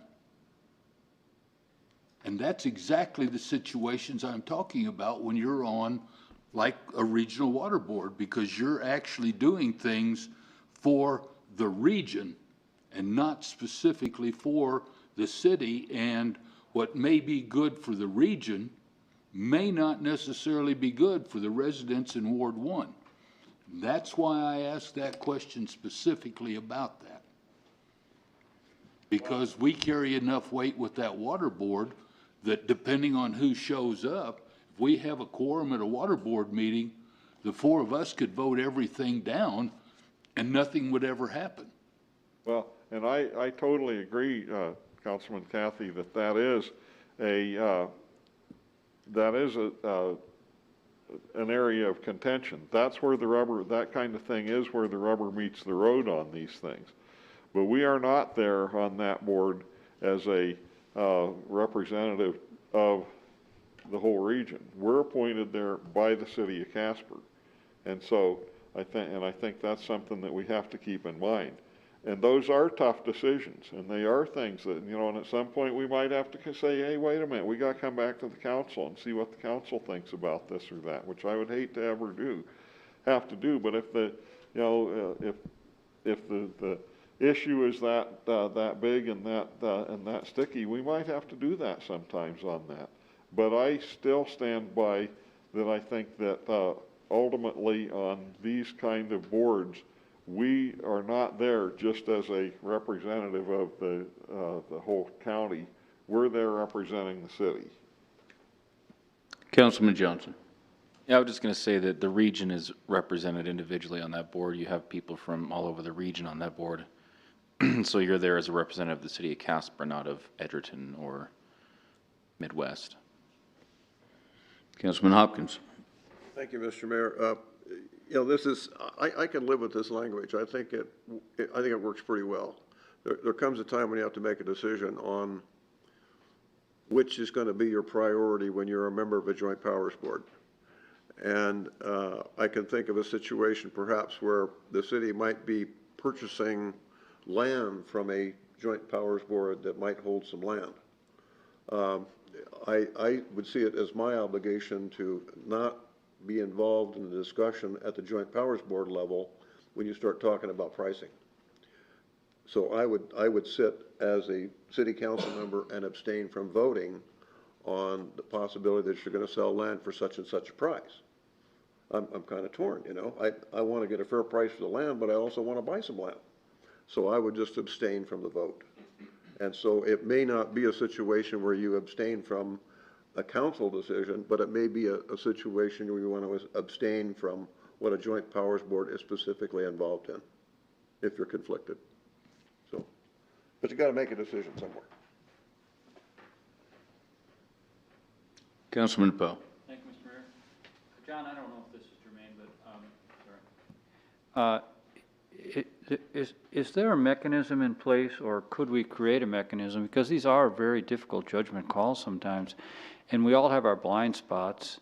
And is there some kind of mechanism where an executive session could be held when one or more council members feel that a council member has a conflict of interest but isn't declaring, so that discussion could happen without unduly embarrassing or humiliating a council member or bringing things to light that might affect their business interests?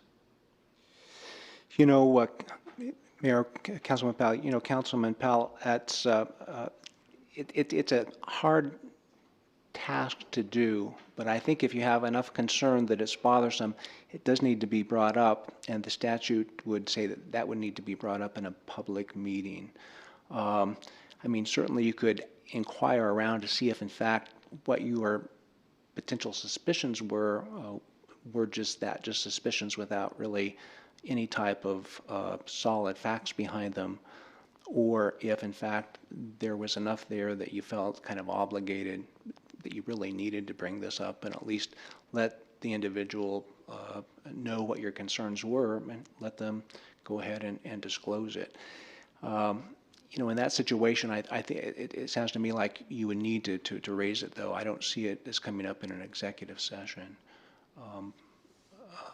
So I think you would be better off just to raise it in a fair and kind of non-judgmental way. This is a concern that I have because of this, this, and this. Can you shed some light on that for us? And then the council would take its own course in that event. And just to, not really a follow-up, just another question, and maybe I missed some of this language in here, but how specific, or to what extent, should a council member explain the nature of the conflict when they elect to abstain? Again, I think in there, basically, it just talks about the factual basis of it. So to remain factual, not to lobby one way or the other when you're explaining which way or why you're declaring a conflict of interest. And so I think of it as, at least in the usual example, I think is, you know, I'm conflicted out of this case because my wife's brother is a contractor for JB Drilling, and JB Drilling will be hiring his company, and so therefore JB Drilling, if I vote for them to get this contract, it could be perceived as a conflict of interest, and I don't want that to happen. So I want to let you all know I'm doing that, and that's why I'm doing this. And I don't want you to think that I'm getting out of this, and I want you to know why I'm getting out of it, so that we don't inadvertently talk about my brother-in-law at some point in the future. Just keep it factual. If I may ask one other follow-up, Mr. Mayor. It's sort of a observation, but also a question. There are on rare occasions with no one here, but we have had members of council who have elected to abstain without really explaining why they're abstaining. And it appeared that they abstained because they just, quite frankly, didn't want to have to cast a vote because it was a controversial matter, and they just abstained. Would it be appropriate for the mayor at that point to say, I'm sorry, but you're going to have to explain the nature of your conflict before we can accept your abstention?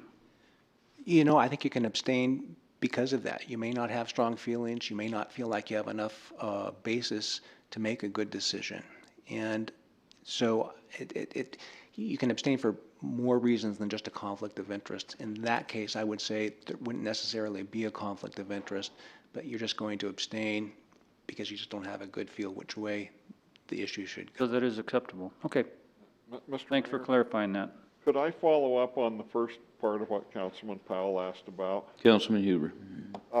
Because, John, Councilman Powell asked about the idea of addressing a potential conflict in privately.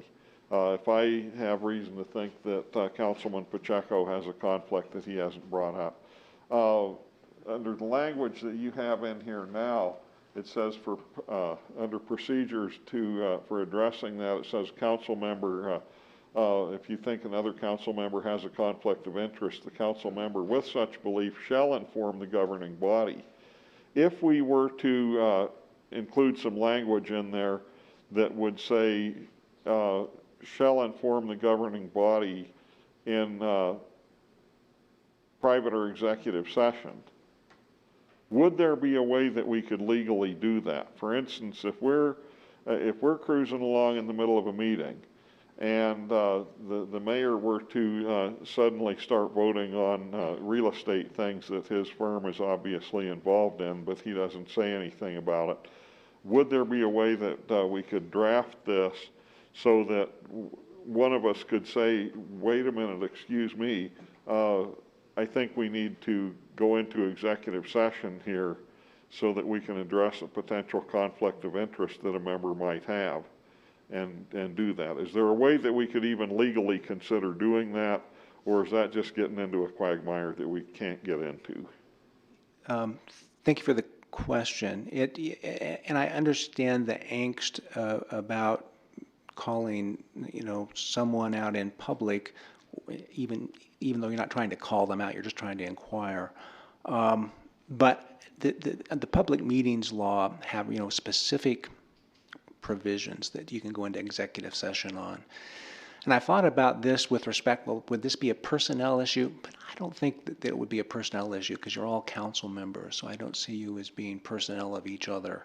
So I don't think that there's a provision within the Public Records Act that would permit you to say, let's go into executive session because I have some suspicions about one of our fellow members here. I think that, again, has to be aired in the public realm. But I will look at it again just to see if there isn't some other type of exception, to see if it could be raised in that way. But I just don't think that there is pursuant to the Public Records Act. I think you're probably right, but among other things, I'm concerned that not only, you might sit there and think, well, wait a minute, I want to protect Councilman Powell from anybody ever being able to say that he had a conflict here, or something, because there's two sides to those things. You can be, wait a minute, you got a conflict, or wait a minute, I want to make sure it's on the record that this guy does not have a conflict. But I think that you're right about the public meetings aspect of that. But thank you for letting me jump in there, Mr. Mayor.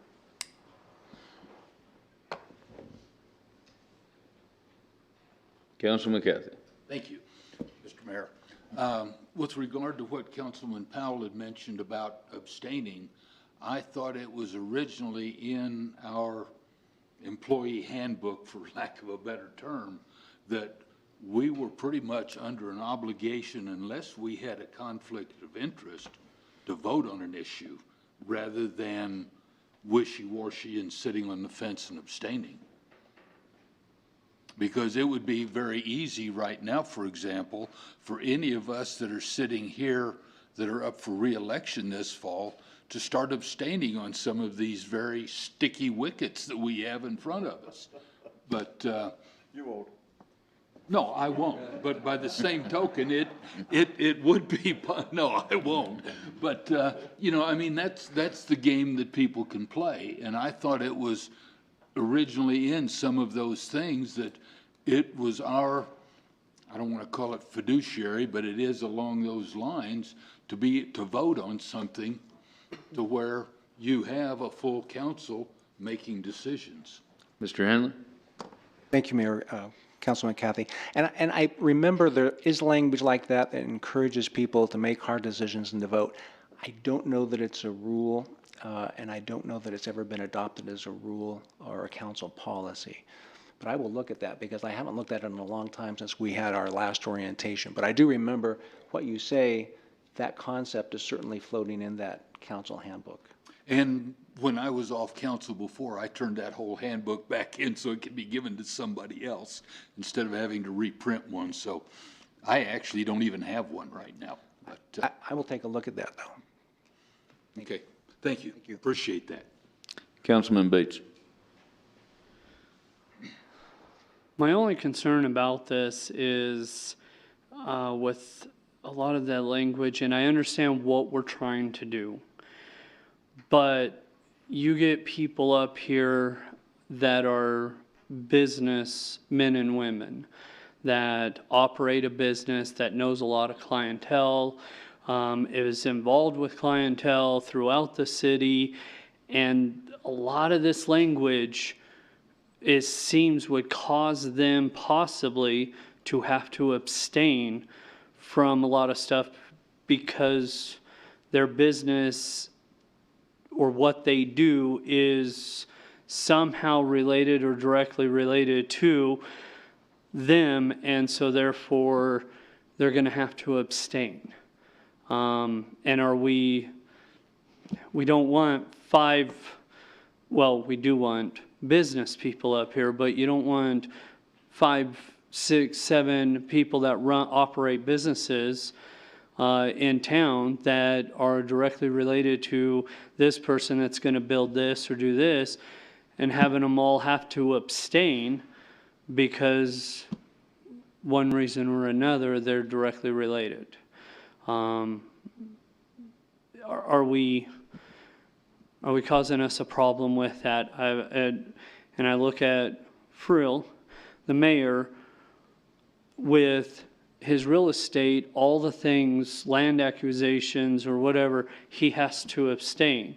You get another realtor or you get another business person that's a developer, and, well, now we got to have them abstain. So now you could have 2 or 3 abstaining from it. Are we going to end up causing us more problems than what it's worth? I understand why we're doing this. I think we need to look at this again from that perspective. And I'm looking at it from, if I'm not in this seat again, and whoever takes my place, is this going to cause them to have to abstain? And if so, there's 2. And that worries me and concerns me. So I'm asking, maybe we need to relook at this and bring it back to another work session and just take a little more time to examine it. I'm just going to answer to part of that. I mean, the opportunity of having 2 or 3 or 5 people dealing with one issue that may be, to use your example, realtors or land developers, I don't think you're going to have a majority of people up here for whatever issues in front of us that are going to abstain from it because of the fact that you take mine, for instance, if we do a development that comes through, I abstain because the possibility that if that passes, I have a client that comes along that wants to acquire a piece of land, I'm going to abstain from it because, of course, I'm going to be involved in that transaction. But the opportunity or the chance of having 5 people up here, I guess it could happen, but I highly doubt you're going to have 5 people elected up here that are all going to abstain for the same reason that I am or would be involved in land, land development or whatever it might be. But it's the issue at hand here. It's not because, I'm best friends with so-and-so and we might do some work down the road. If it's something that I'm directly involved in or could be directly involved in, that's where the conflict of interest comes in. It's not because I'm best friends with, whoever. So I think you need to keep that in mind too. I don't see this as creating this problem to where people are going to abstain and we're never going to get anything done. And really the main point to this whole thing did come about of a council member that did vote on a piece of land here in town, and while still sitting on council after the fact, ends up being a part of a purchase of that. And there was really nothing that addresses that, and I think it's summed up very nicely in the very last section of this, saying that you just need to know that when you're on council, whatever you vote on, if you think that you're going to want to be a part of purchasing that property or being a part of something, then you probably ought to abstain. But if you don't abstain and you go through and you make a vote on it, for the rest of the time you sit on this council, if opportunity presents itself, you're just out of luck. You're not going to be able to, because then you'll have a conflict of interest that would take place. If I'm reading that correctly, I mean, that should pretty much sum it up. So if you're going to vote on something, just know that for the tenure that you're sitting up here, you're not going to be able to do anything on that. If you think you want to do something on that, then you probably ought to abstain. Councilman Huber. Thank you, Mr. Mayor. I'm looking here in the definition section under definition of conflict of interest. And it talks about, the first few lines in that pretty clearly I don't see any problem with because they address financial benefit, business benefit, and things like that. But then when we get down to subpart 3 of that definition, I'm wondering about that because it says any organization in which he or she, meaning the council member or an immediate family member, cohabitation partner, is a director, trustee, or officer. And so what I'm curious about there is, for instance, if I'm the president of the Casper Lions Club, and the Lions Club comes and has some proposal, or some kind of a relationship or something, I'm a member of the Casper Mountain Ski Patrol. We have a contract with the city to provide services up at Hogadon Ski Area. I'm wondering if that shouldn't be drafted in such a way that it carves out a charitable organization exception to that or not. And what I'm getting at there is that if we want to make that as broad and all-inclusive as this is, let's make that decision purposefully. If we want to carve out and say, well, except for charitable or service organizations, then let's make that decision. I think if you go on in that subpart 3 of that, it also talks about somebody with a 5% ownership in something. Well, I don't have a 5% ownership in the Casper Lions Club or the Ski Patrol or the Casper Mountain Fire Department or anything else. But, and so is that intended to be like a business organization, or is that intended to be any organization, including a service club or organization? And I think that's something that we might need to want to address and go into with our eyes open.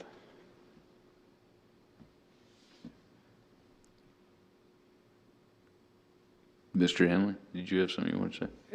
No, I think that's a good point, because I know a lot of people that get involved in service. You're going to be involved in a lot of different services, and so you might be a Lions member with the Ski Patrol, and so you may want to have some type of a nonprofit exemption in there, maybe similar to the exemption such as a Joint Powers Board member would have.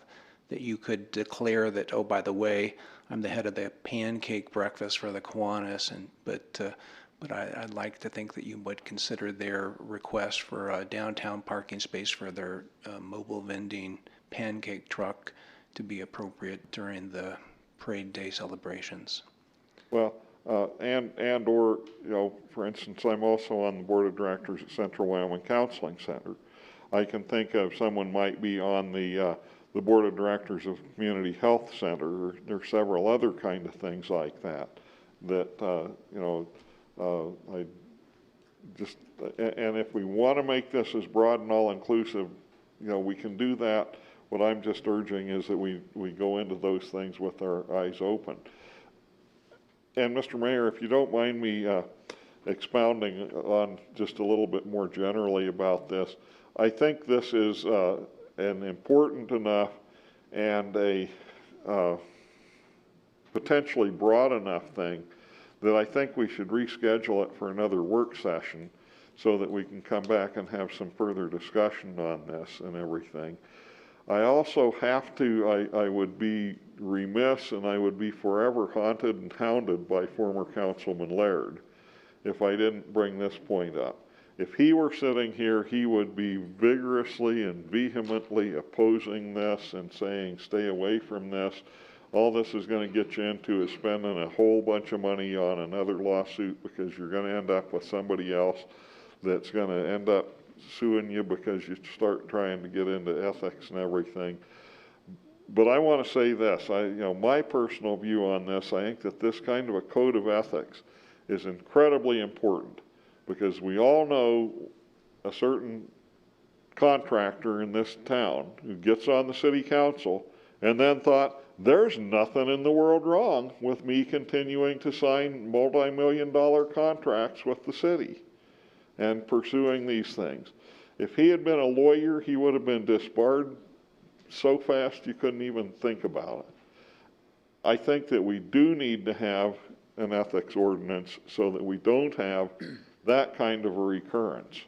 And so, as a general proposition, I'm all in being in favor of this thing. I think there are some things on it that need to be tweaked a little bit, and I think we can work on those things.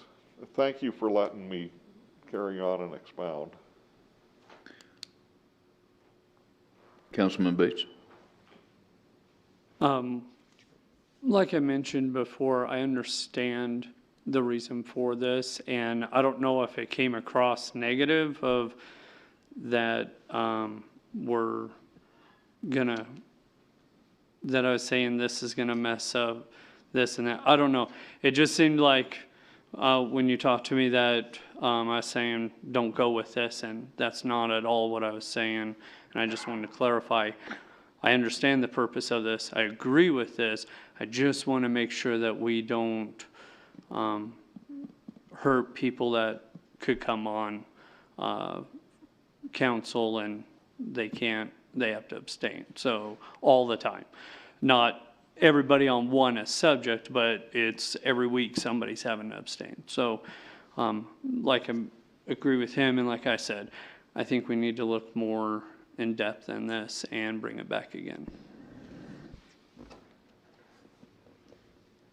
Any other comments? Comment at the end, on the very end of it, we were talking about, and it was mentioned about the, it's section, I think it is, BIC, anyhow, it's right there at the top of page 4.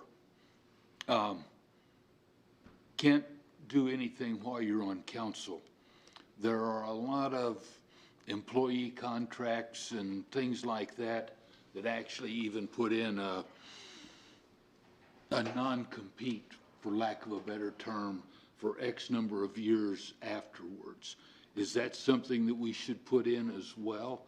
Because, heck, put something up for a vote right now, I vote on it, I don't get reelected, and I turn around and buy it 2 months from now.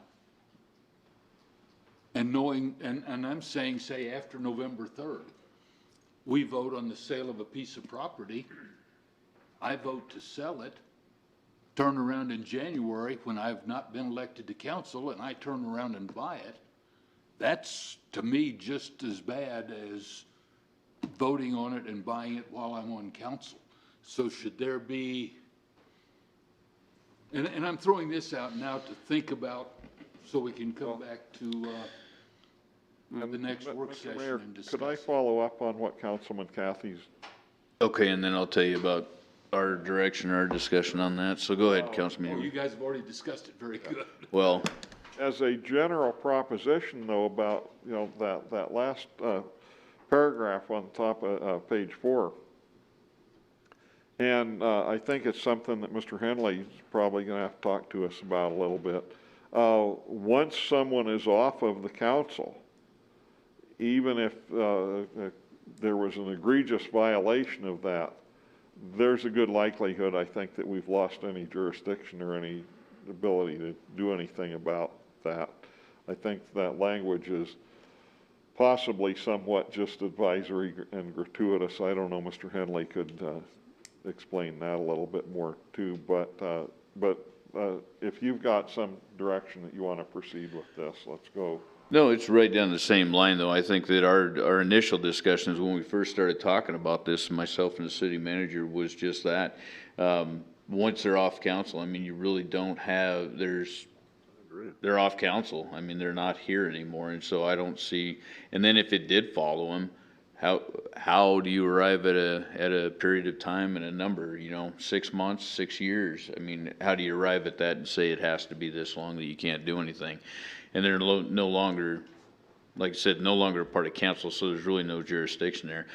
I would look back at the person, I mean, at the end of the day, if you knew you weren't getting back on council after elections and you decided to do something like that 2 months later, I mean, that just goes to show what your ethics are, but, ultimately, but there's nothing that we can really do about it. That's the whole thing we're talking about here is ethics. But I know as well that if I am working for somebody and I have signed an employment contract and there is a non-compete clause in that contract, and if I violate that, then they can take me to court in civil court and sue me for breach of contract, even though I'm no longer an employee or anything else, but I have signed that, and that's a binding contract. Sure. And to me, you sign on with council because you are here to, the people have basically signed a contract with you to represent them. So I guess 2 questions I would have with that is, first of all, would we go after somebody and sue them for a violation of the code of ethics after they've left council? because it's not something that's happened on council. And the other thing I would say is that this came about because of the fact that there was an action that took place that really wasn't covered under the code of ethics at the time, but it happened while that person sat on council.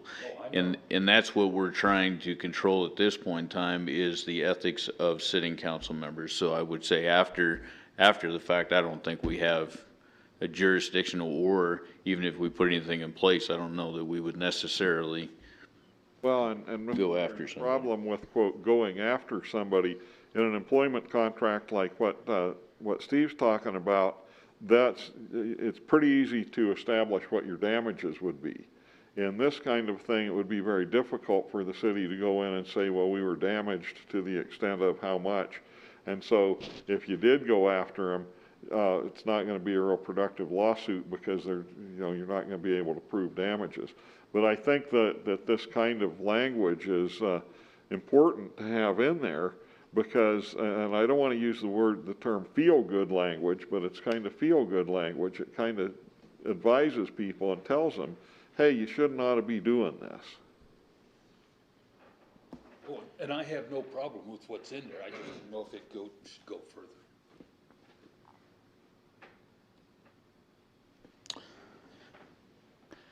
Councilman Powell. Mr. Mayor, I think if there are members of council who think this needs additional work, I think they have some obligation to suggest changes. Personally, I think a lot of thought went into this language, and so I guess we could discuss it more in a work session, but I would expect members who want to do that to come with some proposals. So I guess to give direction, or I guess a thumbs up if we're in favor of moving forward the way it is, or if you feel that you need more, or we need to take more time, more input on this, give me a thumbs down. Can't see, right, up. Okay, I think we got majority is thumbs up, so we'll move forward. Okay. We'll move on to LAD billing process. Mr. City Manager. Mr. Mayor, thank you. For those of you who've been on the council for a little bit, you probably recall a number of times that we've come forward and expressed some concern about LADs and assessments that have been in place for a long period of time, and little to no activity has been undertaken to try to follow up on those assessments and get recapture back to the taxpayers with respect to that particular repair or replacement or upgrade or whatever that was done on an assessed basis pursuant to the property and being involved. Since those periods of time, Mr. Pitlick's office and the attorney's office have put a lot of time into dealing with the limitations that we have statutorily to oversee these things, as well as trying to find a balance with the obligations that we have to follow up those accountabilities and bring those to bear, if you will. And so they have put together a policy approach here that I think is a real good approach. And again, it does follow up much more tightly with respect to how these are followed up, or how these are collected and paid back to the taxpayer. With that, Mr. Mayor, I'd like to defer to the attorney yet again, who's earning double time this evening on many of these items, to walk us through that process and share with us these improvements. Mr. Henley? Thank you, Mayor. Thank you, City Manager, Council. This was raised, I think it came about because there are several LAD owners who basically kind of obtained the benefit of a local assessment district for a decade or more, and then came around and said, well, I really didn't know about this. I never did pay any money towards it. And so you shouldn't expect me to pay any more money towards it now either. And so we had that come up, and as I remember, this is basically a council-driven request saying, can't we do better than this as far as what we do is in collecting LAD monies back. And so we did take a look at that, and in the past, I think as a matter of maybe a certain efficiency in a certain way of looking at it, they usually, if the property gets transferred, is going to be paid off because the title insurance company is going to say there's a lien outstanding, and so you have to pay it off if you're going to transfer this. Well, that works if in fact you sell it to a third party, but if grandma passes away and her heirs take it, they may not even know about that, and they don't pay any attention to it, and they're renting the property out now, and they may not know anything about it.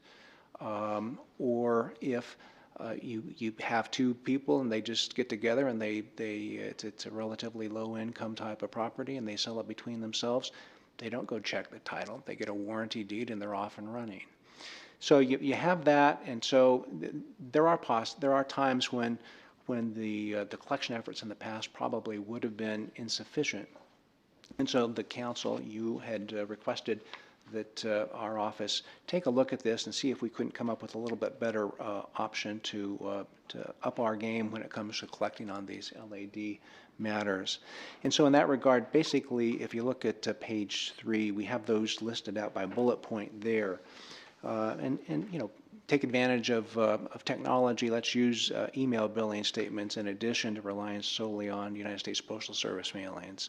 On a yearly basis, I think that probably the city should be cross-referencing property owner accounts to other accounts throughout the city, just to see that the owners of the property, if moved, if they have, we get current addresses so that we can send out, in fact, the letters that we discuss later in this, as well as getting updated email accounts if we need to. On a yearly basis, we want to use public records, and we've already started to do that to some extent and found, almost 3 out of the first 10 where we didn't have the right address, but the county assessor's office did have a different address, and it looked like that was the correct address. On other occasions, it probably need to run over and look at the district court records to verify that the owner hasn't passed away or hasn't been subject to a guardianship procedure. So these, are kind of matters where it's going to take a bit of time. I think if you have someone who knows how to do it, it won't take an inordinate amount of time, though. But those are the type of things I think we need to be attentive to. Verify that the county treasurer's office being paid property taxes, because they are a little bit more dogged about how they go about collecting property taxes, and people are a little bit more concerned with that. So if they're not paying the property taxes, we better take a look at it and make an evaluation if something has happened to the owner as well, and maybe even move and pay those property taxes and start a foreclosure procedure so that we can not lose our priority with respect to certain statutory liens and assessments and the like. And it's really more not with the LADs, but it would be with the demolition liens, which don't have a good, the state statutes are pretty ambiguous when it comes to their priorities. So we would want to verify with the county treasurer that the property taxes have been paid. And then we want to send statements out by certified mail, and I know the mayor had requested that and thought about it, just so that we can say, hey, you're coming in here 10 years after you've enjoyed the benefit of having your property values increased. You say you never knew anything about this. Well, here's your certified mailing statements for the last 8 years, and you've signed on 7 of the last 8, so you had to know something about it. And then sending more frequent billing statements to the property owners. Right now, they've been sending just one statement per year, and that just doesn't seem enough. So maybe 2 months before the payment comes due, send it out, and then another 2 weeks before the payment's due, send it out.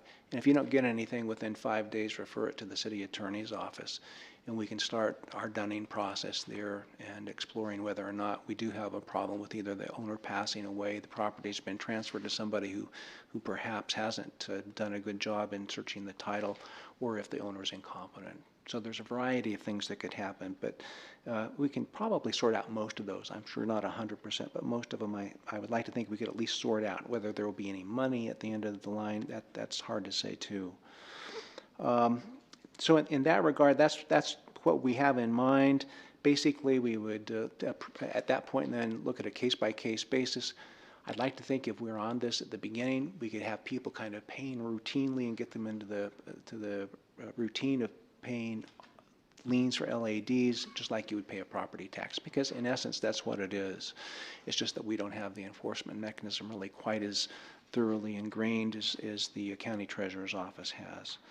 So I don't think that we're looking for any particular piece of paper or resolution or anything else tonight, but we wanted to let you know that we had thought about it, and that's what we intend to utilize is our game plan going forward.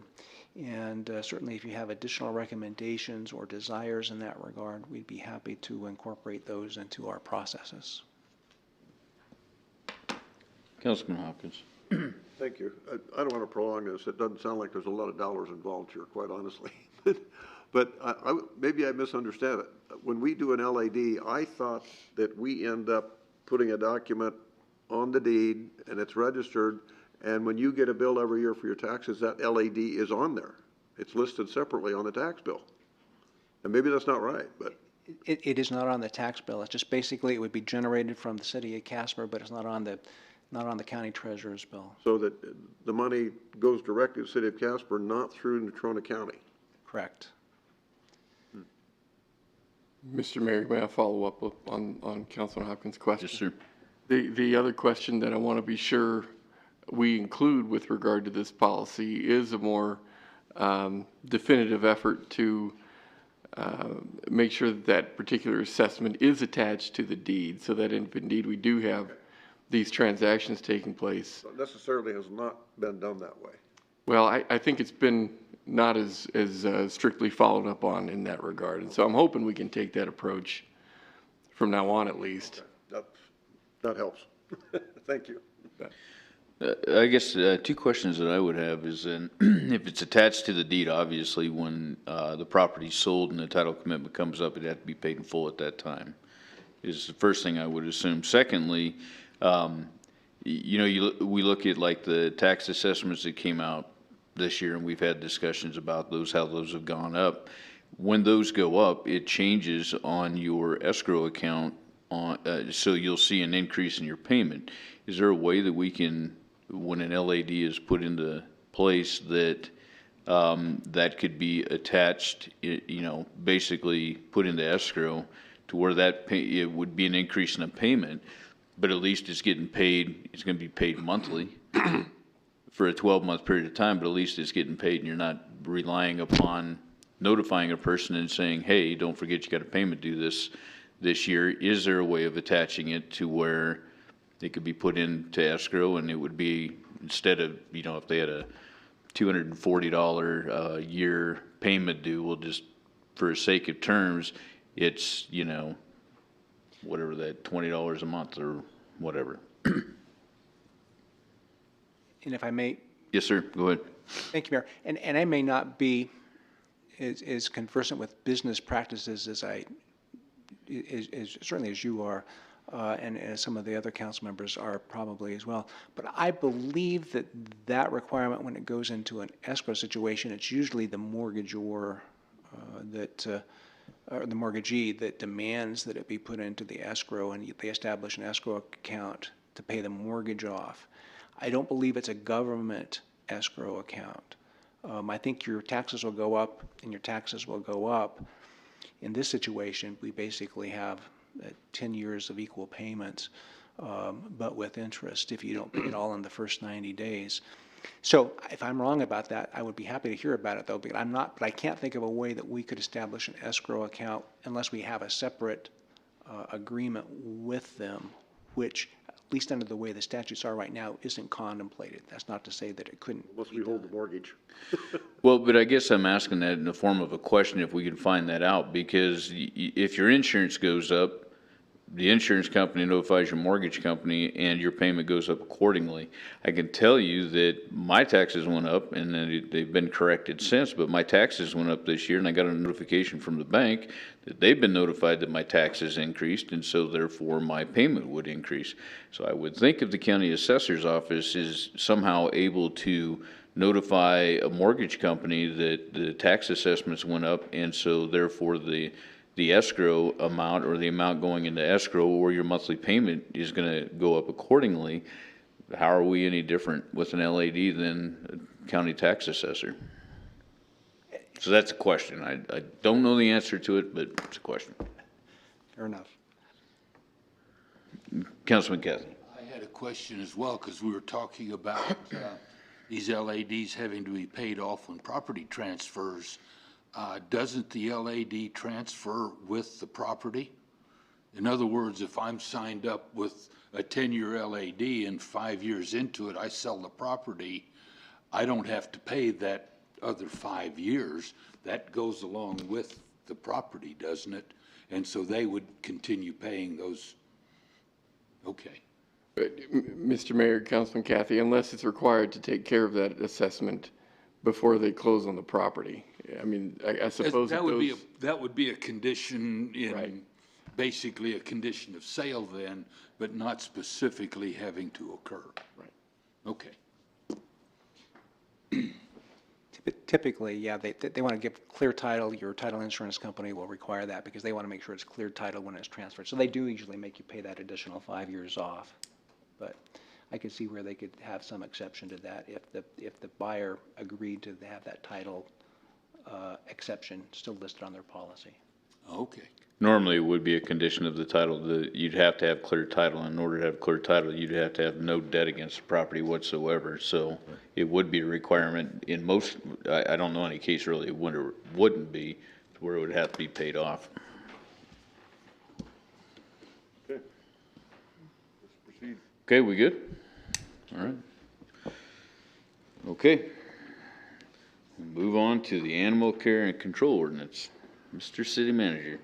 This item needs no introduction, does it?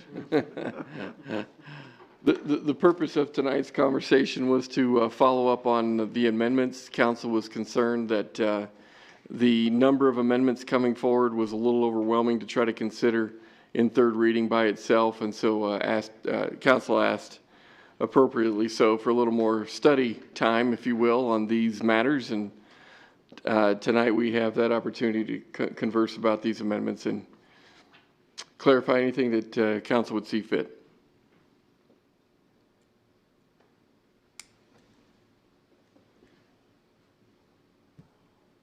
Sounds good, Mr. Mayor. Thank you. Seriously.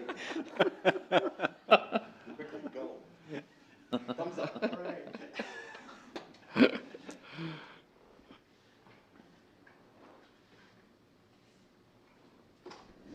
Mr. Mayor, if I will. Yep, Councilman Bates. I'll start with the ones that I'm proposing. Hey, will that work? Okay, so proposal amendment number 3 on, I think page 52 of 67 on our tablets is showing. This one here is just adding in the fact that prior to it, it read, animals captured must be turned over to MAS as soon as reasonable possible or may be returned to the owner if known. And that was about it. So meaning those who that wanted to do TNR on their, do it themselves, technically couldn't. That's what this is saying, is they have to turn it over to Metro. If they captured a cat, a feral cat, they had to turn it over to Metro and leave it at that. They couldn't do anything. All this is stating is allowing people, whether it's a corporate or a business that wants to come in and start a TNR group, or an individual person that wants to do TNR, be able to do that without having to take it to Metro. They can take it to a vet, have it neutered, have it chipped, have it everything that it needs, the vaccines, all that, and then release back to the location that it was. That's all that's being added into this language. So. Councilman Huber. Thank you, Mr. Mayor. I think I understand Councilman Bates's intent there. I'm wondering though if it, in subpart B where it says animals captured, feral cats and dogs captured, shall be provided to a TNR organization. I wonder if that perhaps shouldn't be may be provided, because if, you know, if there's a dog or a cat that's trapped and the TNR outfit, if there is one or isn't one, says, hey, we don't have any capacity left. We're done for the year or whatever. You know, I think that maybe putting may in there instead of shall would accomplish what you're wanting to get at. But it would also allow those organizations, you know, if they want to pick and choose which animals they're going to accept and which ones they're not, they should have that right, as well as if they've just simply run out of capacity, or if there is no such an organization in viable existence. So I wonder if you don't want to have may in there instead of shall.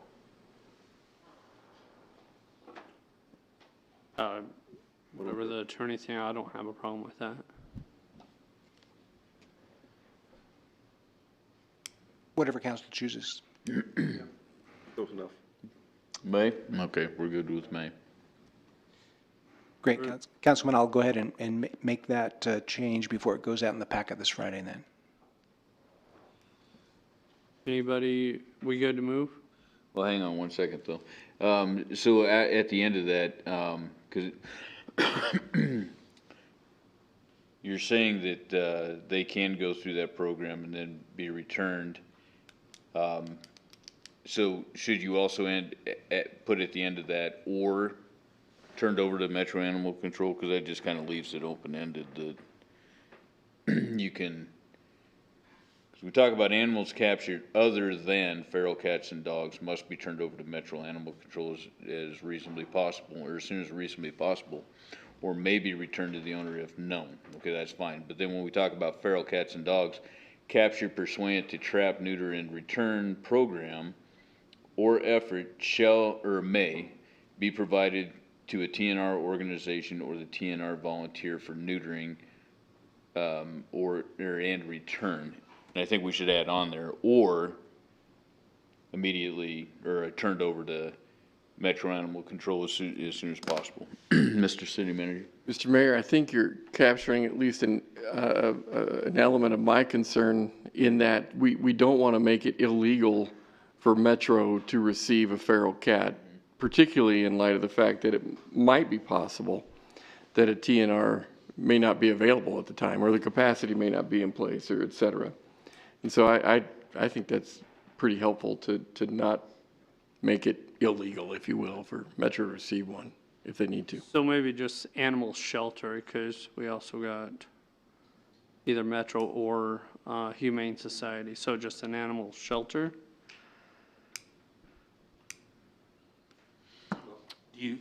In line 1, do you take out other than feral cats and dogs and just leave it animals captured must be turned over to MAS as soon as reasonably possible, or may be returned to the owner if known, and then you start feral cats and feral dogs captured may be turned over to MAS, Yep. Humane Society, or TNR? Well, and I think you sum it up there pretty well. Just take out that other than feral cats and feral dogs in the very beginning. You're just saying any animal captured has to be turned over, but then you specifically put in feral cats and dogs can be taken to these places. So it covers the whole thing if you just take out other than feral cats and dogs, and feral dogs. So take that out and change shall to may. I hope I'm not, Councilman Powell. sorry, Mr. Mayor, I hope I'm not opening a can of worms, but shouldn't someone decide who is a TNR organization? Well, there'll have to be a definition of that somewhere. That's what I'm suggesting. Or some process where they are formally appointed or designated. Well, originally, the reason why we didn't do, is there's some people that do it on their own. Like, if behind my house or near the field that I'm at, there's feral cats, I'm like, you know what, I'm gonna spend my own money, take it to a vet, do everything this here, and I'm gonna release it back there. I'm not with an organization. I'm just doing it as a volunteer person to do it to help reduce the things. So we want to be careful not to exclude those people that choose to spend their own money to do that. Yeah. I guess if they're choosing to spend their own money to do it, just take it to a TNR organization because they've probably contracted with somebody to get a better price and just pay the TNR organization. But currently there isn't any. And They there's keep been, telling us they're gonna set them up, That- so let them put their money where their mouth is. but there's those that I have talked to that are doing it currently right now. They do it themselves. That's who I'm thinking of, is all. But Well, but if you don't, I'm sorry. no, go ahead, Charlie. Councilman Powell. It's just, I'm gonna give you a neck disorder of some kind. I disagree. I don't like the idea of citizens deciding on their own to trap cats. We don't know if they know how to do it. They could injure the cats. We don't know what they're going to do with the cats. Are they gonna take it to a vet? Are they gonna decide to spay or neuter themselves? I mean, I don't like that idea. I think it should be someone with the qualifications to do it right. Councilman Huber. Thank you. That was part of what I was gonna, get at, but, and I understand what Councilman Bates is talking about, you know, wanting to accommodate good, well-intentioned people that are doing this. I agree with what Charlie just said, but I think that we do, if we're gonna get into this, we can't get into it unless we define this is a trap, neuter, release program that we're gonna accept versus, you know, some outfit that might be doing it in a totally inhumane manner or some, you know, some off-the-wall operation. Then, So I think we do need to have a definition section in here. Councilman Kathy. then put in there at the end of that, before you put in there about the TNR organization, approved or registered, whichever term you choose, with Metro Animal. So I was gonna make the suggestion that feral cats and feral dogs captured pursuant to an established trap, neuter, and return program, or something to that effect, so approved or established, put in that, Designated. yep. However you want to word it. Whatever. Metro Animal take care of the list of organizations that are TNR'd, and they can even post it on their website if they want. And if we do that, I think we would also need to add some language empowering Metro to establish some reasonable rules and regulations for governing what's going to be an acceptable TNR program and what isn't. We need to give them the power to do some rulemaking there.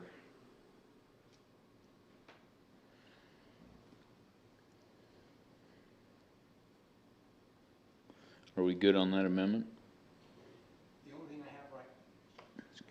The only thing I have right now is we're switching the word may instead of shall. The rest of them, I know that we have other things out there, so adding at the end of it or turned over to MAS, but that, I haven't heard Councilman Bates agree to that. And then putting at the end of it that they have to turn the animal over to a TNR program registered with MAS, approved or registered with MAS. And I haven't heard that approved yet either. Actually, what we had talked about doing, if you go back to the very first part of it, is scratching out your initial red part there where it says other than feral cats and feral dogs.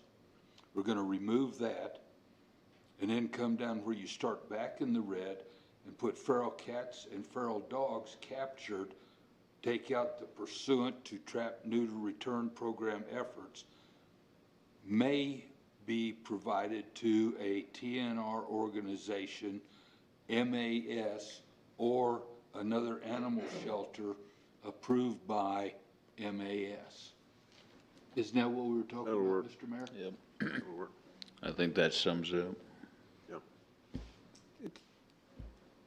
Well, and then, I would suggest also that, there needs to be a definition section defining what a trap, neuter, and return program is, and then some language in there giving Metro the authority to promulgate some rules about, you know, what's going to be a qualifying trap, neuter, and release program, because we certainly would not want some guy coming in and saying, you know, and this is going to sound objectionable to some, but we don't want somebody saying, well, I've been doing this to my cows and sheep for a long time. I can take care of them. You know, we don't want something like that going on. Mr. Mayor, if I may, Councilman Powell. I'm comfortable delegating that authority to our animal control specialists and simply saying, let them decide. They know what the usual and customary standards are for a program like this, or the necessary competencies. And if they approve them, I believe they'll do that in a competent manner without forcing them to write a bunch of regulations. Let's I don't think, though, that unless we give them the authority to do that, Charlie, that, you know, because I absolutely agree with what you just said. And I'm not saying these got to be big, fancy, flowery, all over the place rules. But I think we do need to put something in here saying that this is a TNR program as accepted by Metro. Isn't that what you just said, Steve? That's just what I said. Yeah. Is it had to be a TNR program accepted by Metro. Yeah. How they do that, I'm not concerned. Likewise. So if I could read it, Go ahead. thank you, Mayor. Animals captured must be turned over to MAS as soon as reasonably possible, or may be returned to the owner if known. Feral cats and feral dogs captured may be provided to a TNR organization approved by MAS for neutering and return, or may be turned over to Metro Animal Services, MAS. Yep. Or the Humane Society.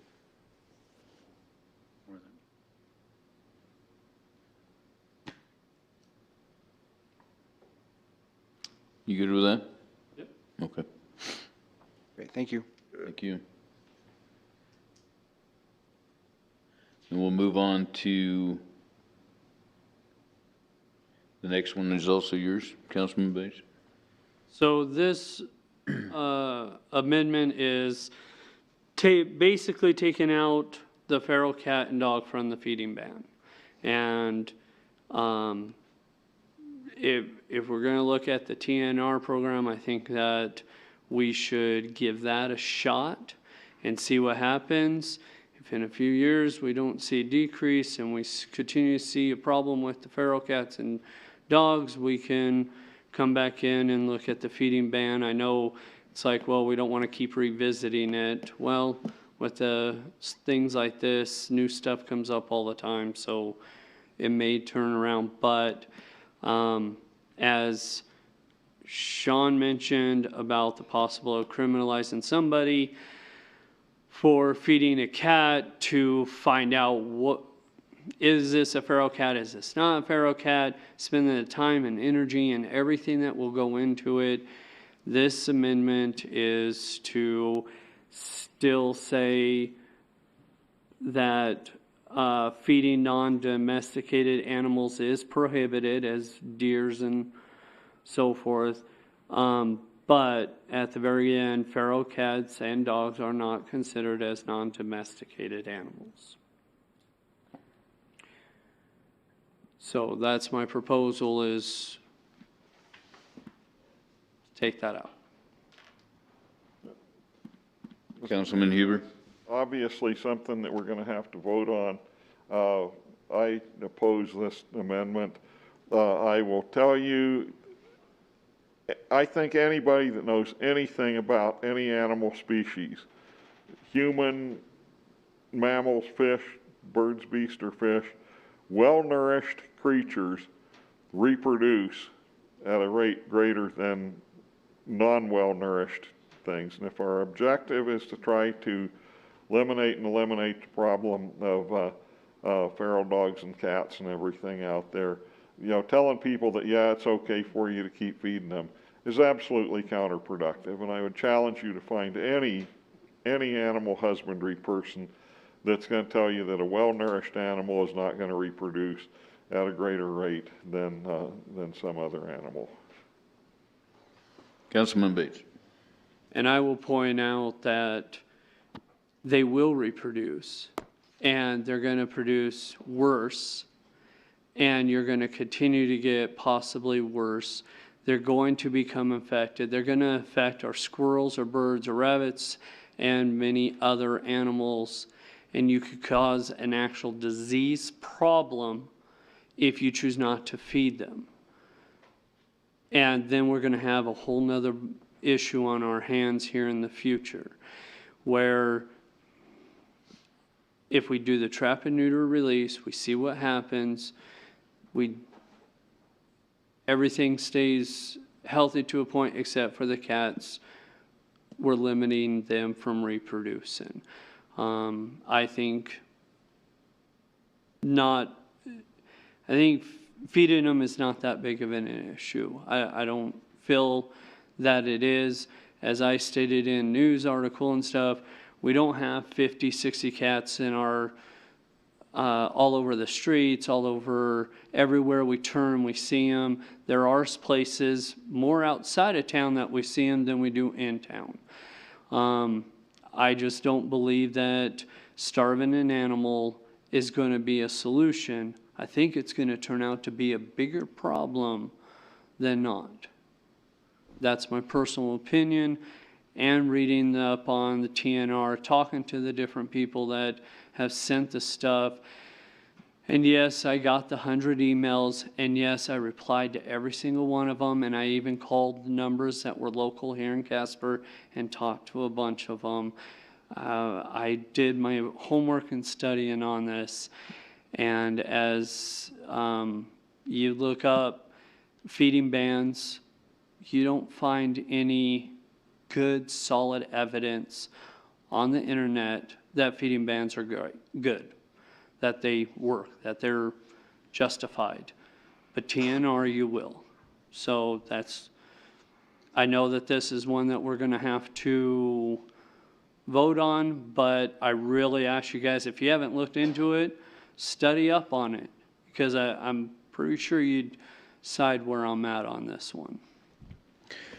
I'll come right back to you, Ray. I'm going to make two comments. First of all, to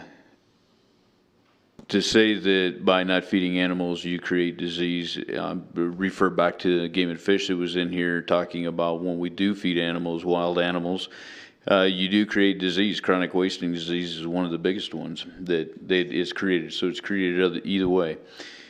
Secondly, we can do our research on how well TNR works.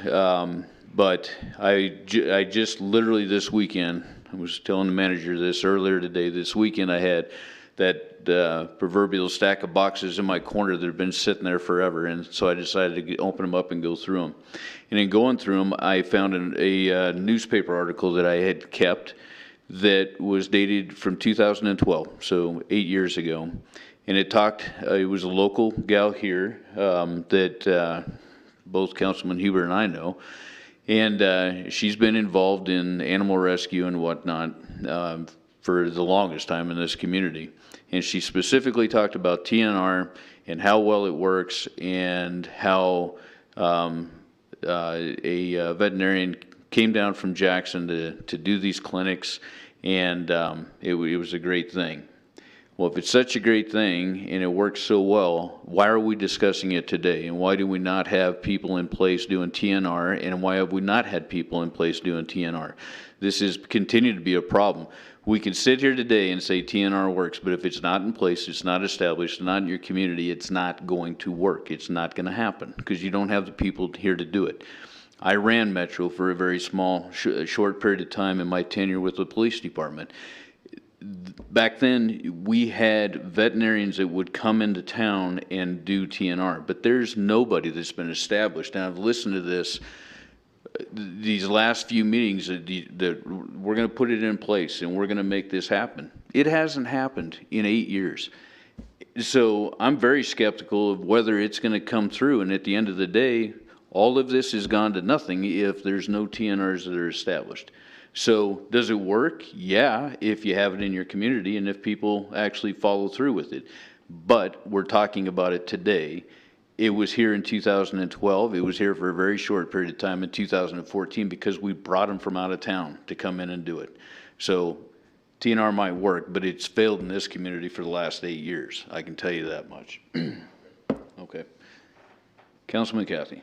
Well, along those same lines, one of the things that I know TNR even talks about, and they tout, is that, oh, we vaccinate them. But if I recall correctly, most of the things they're talking about and vaccines are only good for a year. So you really aren't promulgating that. And by the same token, turning them back to the neighborhood, they're going to die, expire, whatever you want to call it, sometime in their life. And it's probably going to be just as ugly as not feeding them because they're going to get old, they're going to get weak. The more powerful cat's going to wind up wiping them out in a very ugly manner, like you see the wolves take down the lame and sick buffalo or the elk. Those are very cruel as well. So all you're doing is prolonging something along those lines. And the other thing too is you're doing nothing for the neighbor next door where that cat's going over there and relieving itself in their sandbox and their flower beds. I've seen this one lady, she actually in her front flower beds has taken forks out there and stuck them in prongs up to keep the damn cats out of her flower beds.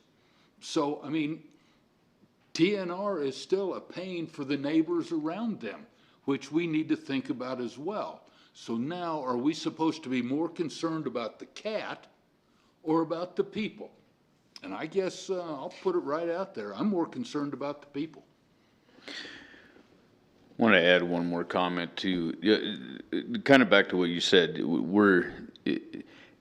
Everybody keeps talking about starving these cats, and we're not about starving animals. I can tell you that. I'm not about starving animals, but if you went up and you looked at all, you took the deer that are up on Garden Creek that get fed quite often from people driving by and giving them apples or whatever, or take it to a more extreme and look at a community like Du Bois, Wyoming, where you have grizzly bears that come down and they eat out of the trash cans. Those bears end up being taken away from that by Game and Fish, and they get moved back into, back into the backwoods, and they're released. And they survive because they go to feed. They get hungry, and they're going to go eat what they need to eat. So by not feeding animals, you can't give me the argument that they're going to starve and die because we're not feeding them. They're going to get hungry, and they're going to find a source of food to eat. It just doesn't have to be the food that you're putting out or that somebody else is putting out. Just like if you quit feeding a deer on Garden Creek, you're not going to drive up on Garden Creek tomorrow and find a bunch of deceased deer. They're going to find a place to eat. They're going to find a food source. It's natural. Mr. Mayor? Councilman Huber. If you recall, and you guys can all hate me for this or not, but it was my motion to table this and bring this back to a work session. What I was dreaming about then was that we might have some input from the staff at Metro on this. Have they had any such input or suggestions or anything, or Mr. Manager or Chief McFeeters? Mr. Manager. Mr. Mayor, Councilman Huber, the genesis of this topic, kind of the second iteration of this topic from maybe a year or more ago, was very much along those lines. Council wanted the new set of ordinances, which were new, 12 to 18 months ago, to have some airtime and see what it was that may need to be tweaked or considered again and brought back to the council. And so that's just precisely why we're here. Staff worked with the previous set of ordinances, the current set of ordinances, I should say, found some areas that weren't as helpful and effective. Through the chief, proposed some changes, and we have brought those forward for your consideration tonight. Certainly, the chief can offer far more insight than what I'm giving you from sort of a higher level perspective, if you will. But that's exactly why we're here, because the staff came forward and said, hey, this is what's not working for us. Well, but have they had any further input with reference to the potential of Councilman Bates's amendments or any of that, or do they still stand by their original recommendations? Mr. Mayor, Councilman Huber, I'd probably need to defer to the chief in that regard as far as specific conversations on these amendments, if that pleases the council. Chief?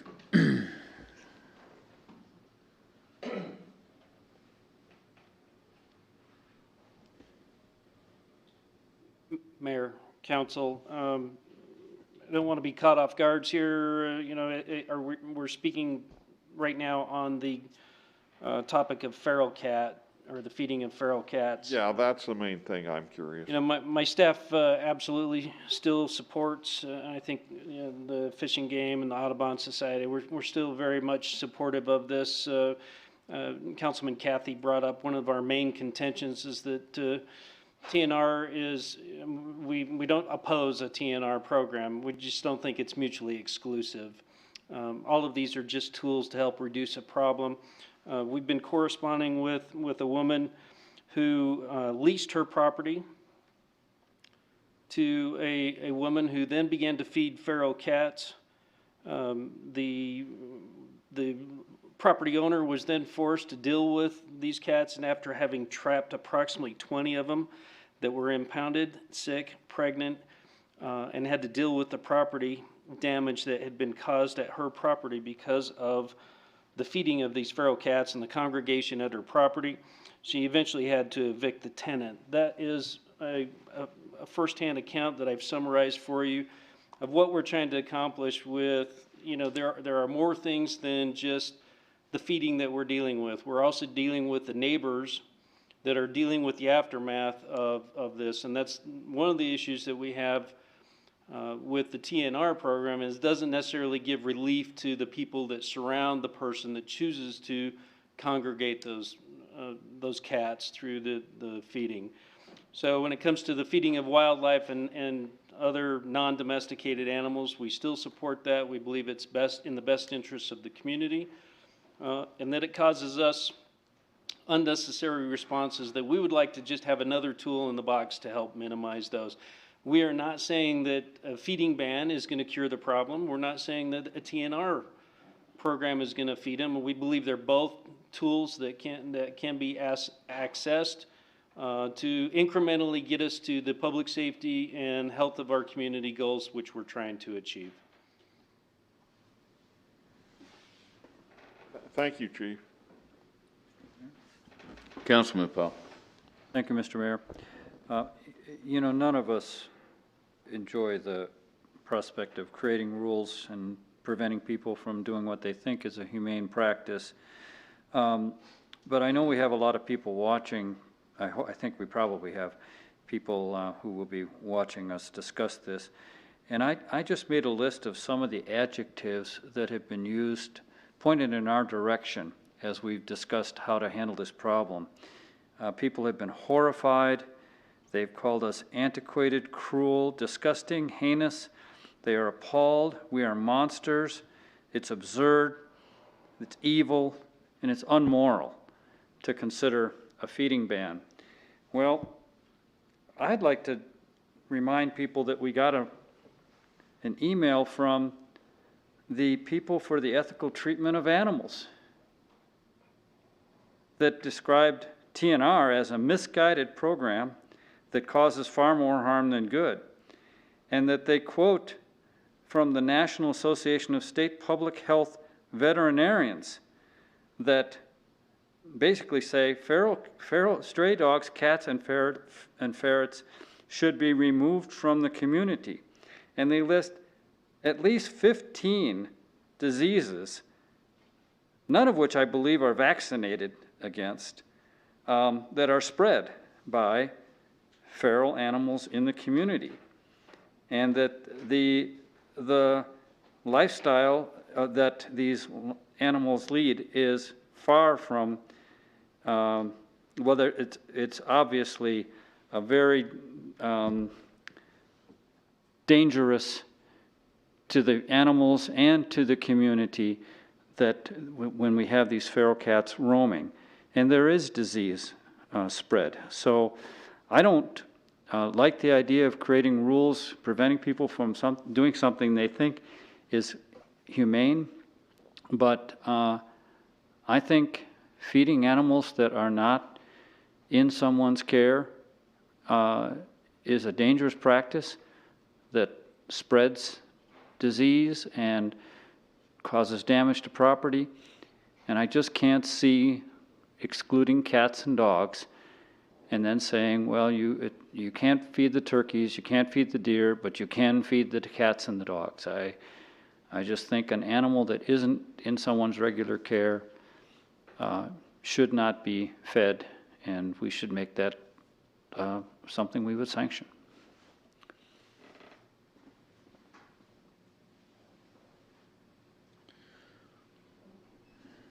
Okay. Mr. City Manager. Mr. Mayor, one of the elements of complaint that we get as well is with regard to the impact that domesticated pets take on with regard to the invasion of feral animals. That can range from anything to, have a menacing relationship with domesticated pets. It can to the extent of actually attacking and killing domesticated pets if they get aggressive enough and they feel that prey and predator influence enough.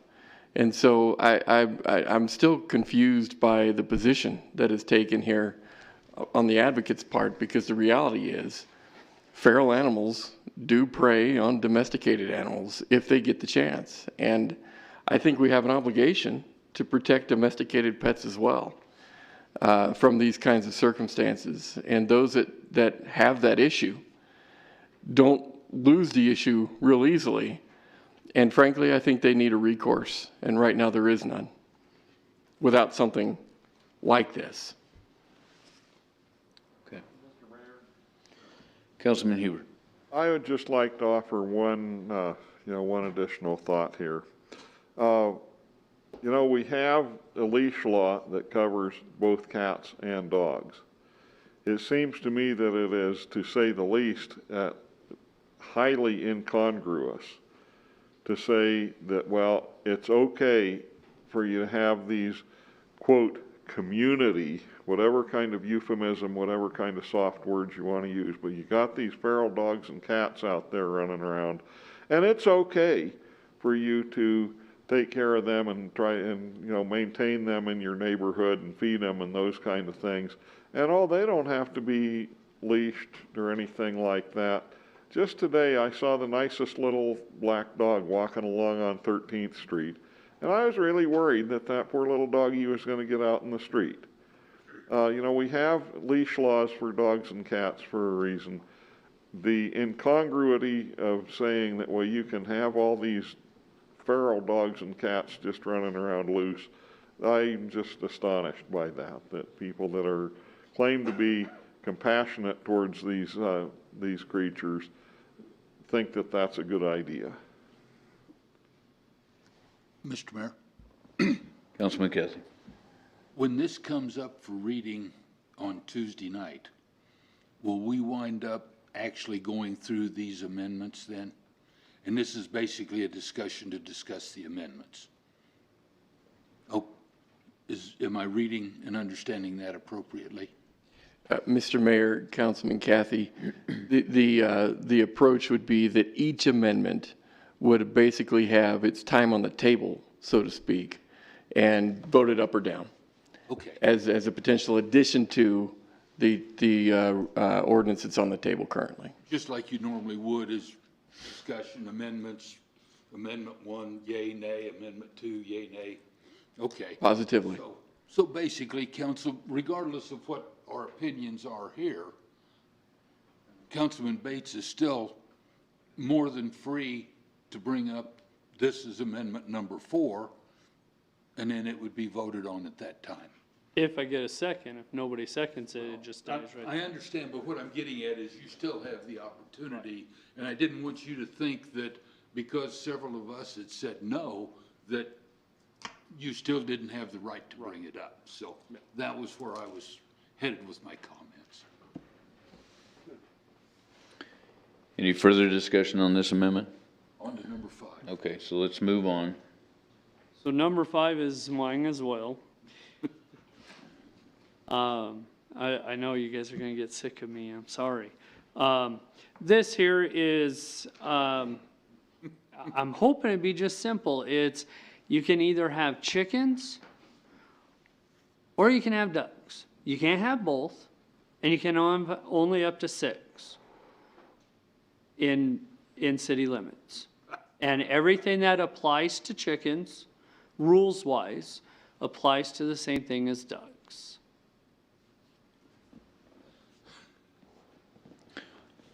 Okay, so I'll just make my comment right off the bat, that this is, last week's the first time we saw this come in.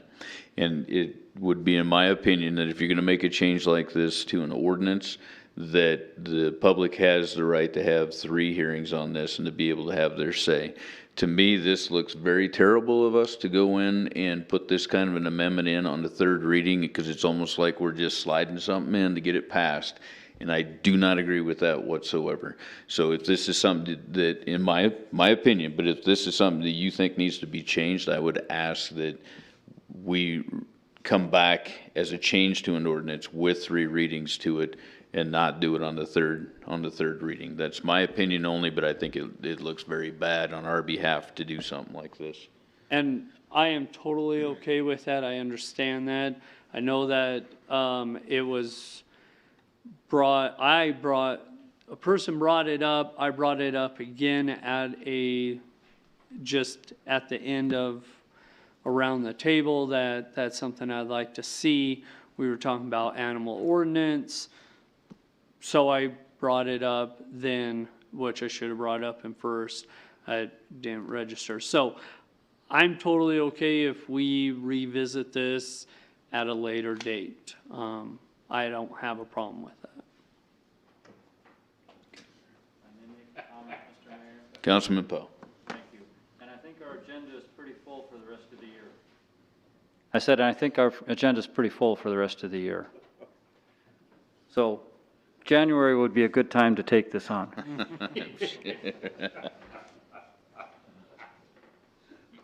Okay, so. And my response to that. Any other comments on Amendment 5? So we'll just remove that one. All right, so Councilman Bates is asking to remove that and address it in November. All right, amendment number 6. Number 6 is mine as well. And mine is more of 8, but 6, both food and water shall be provided in a non-spill container for tethering animals, because that's one of the biggest issues is them spilling their stuff.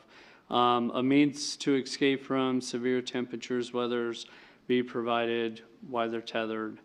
But number 8 is my main one, and this is where right now on the floor that we approved on second reading is an animal or a dog can be tethered for 24 hours. That's what's on the floor right now.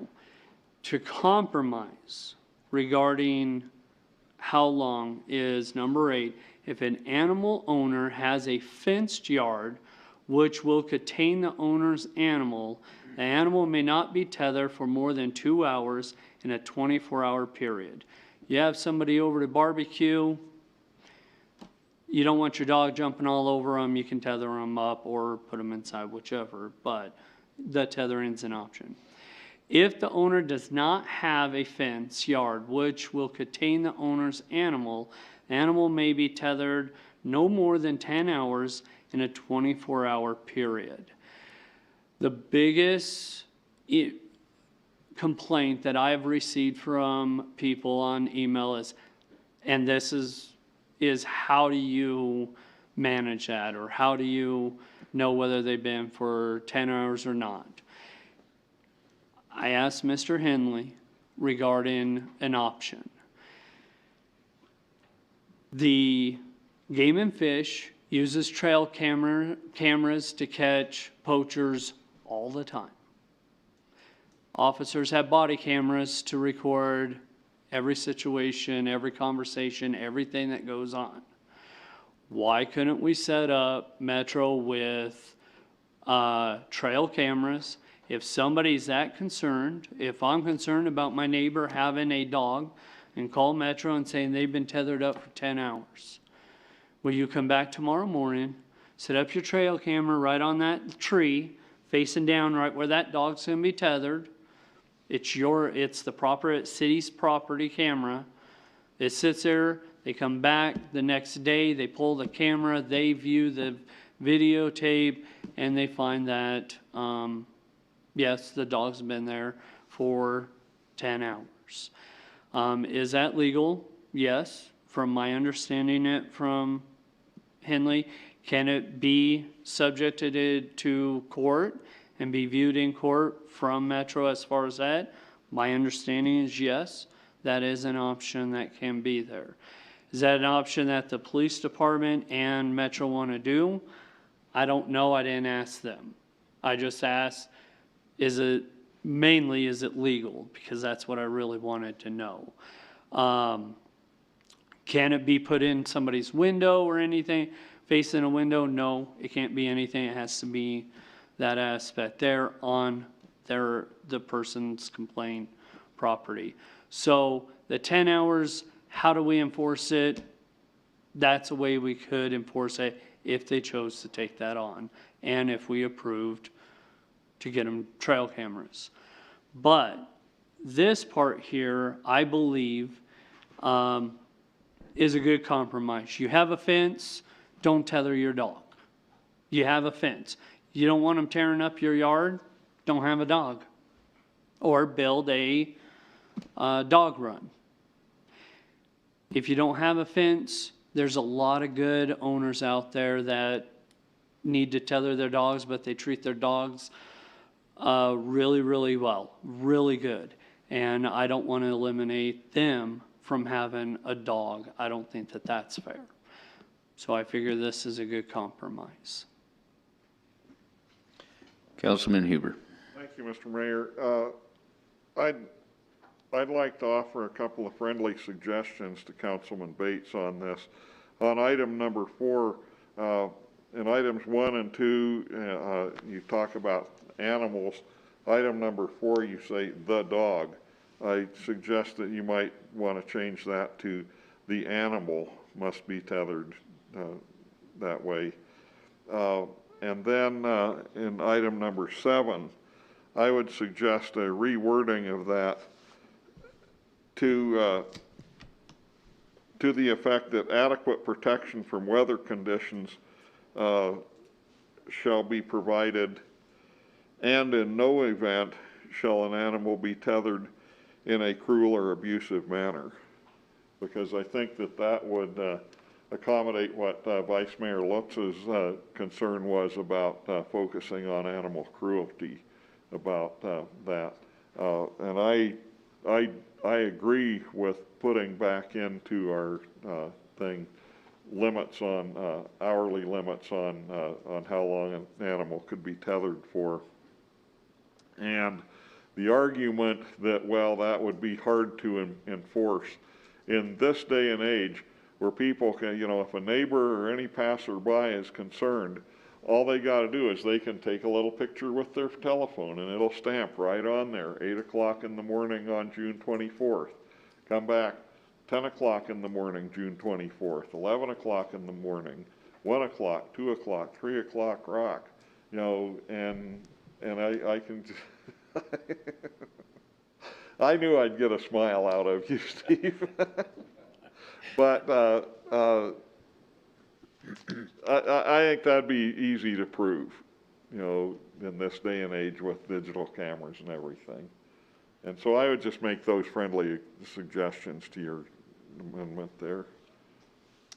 Mr. Mayor, this is kind of a point of order. Didn't we vote on this already? I mean, I was on the losing end of it, but didn't we vote to remove all time requirements? And, I mean, Mr. Henley, if we've voted against an amendment, can that same amendment be brought forward again at a follow-up reading? You know, it can be brought up again, but it typically would have to be brought up by someone who had voted on the winning side and saying, you know, I've changed my mind. Though this particular discussion about having a two-tier type of hours was never brought up. So this really is a different provision than what was voted on before. Here, I think there's a distinction between a fenced yard and an unfenced yard, and that was never part of the other provision. So I think that this would be appropriate for the council's consideration. Okay. Did you have some, Councilman Cathy? It appeared that the chief might have had something that he was interested in saying. Either that or he was getting tired of sitting and just wanted to pace. But I thought I would give him the opportunity if he had some enforcement issues or thoughts on the subject. Chief? Mayor, Council, thank you. I just wanted to provide some clarification on Councilman Bates' recommended amendment. Bringing in the non-spillable water portions of it, that's already covered in our abuse statutes. That would just be redundant because we've already got statutes, or I'm sorry, ordinances that cover all of those humane aspects of the care and maintenance of an animal. And we separated out the tethering to make that its own specific thing. It doesn't absolve a tethered animal from having to have access to you know, shade and shelter and water. So, you know, I'm not sure that we necessarily need to put in another redundant set of those same instructions. Thank you. Thank you. Thank you, Chief. Appreciate that. Any further discussion on this amendment? Sounds like basically, based on the comments that the chief made, we ought to take 6 and 7 out and just make 8 number 6 and propose it from that standpoint. Well, I would suggest that we have Mr. Henley kind of look and compare what those aspects of Councilman Bates' proposed amendment now, see if they are actually adequately covered. And I'm not questioning the chief's reading of that, but I thought there was a little bit of the stuff in that was a little unclear. Mr. Henley? From my perspective, you know, it's Councilman Bates's ordinance, so I prefer to defer to him and really don't believe it would be appropriate for me to try to come up with some type of compromise or make that determination, because this is his amendment, and obviously we're in a work session as opposed to a voting session here. So really, this is his work, and I'll be happy to do, you know, if he wants to take a friendly amendment or modify this in some way, I'll be happy to accomplish that. Or if any of you want to modify this and have it as your own, I'm happy to do that for you as well. Well, and Chief is right, because on the amendment number 1, which that's not mine, it says in number 4, and I do believe this is Councilman Lutz, I could be wrong, but the dog must be tethered by a non-choking collar for appropriate size, sufficient strength, blah, blah, blah. And then the area across which the tether may reach a reasonable free from being a tanglement risk.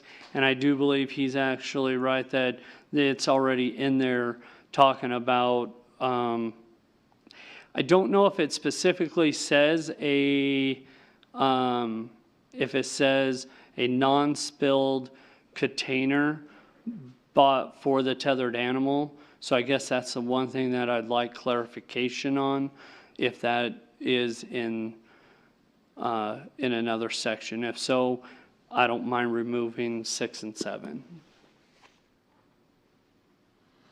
My recollection is that there's nothing that says the word non-spill. So that would stay in, I think, pursuant to your thoughts. And you see, I think that Councilman Hubert also said, do you want to change, and really, though, this would be part of Councilwoman Lutz's amendment, No. number 4 from dog to animal. But number 7, you're good with removing that? Yeah.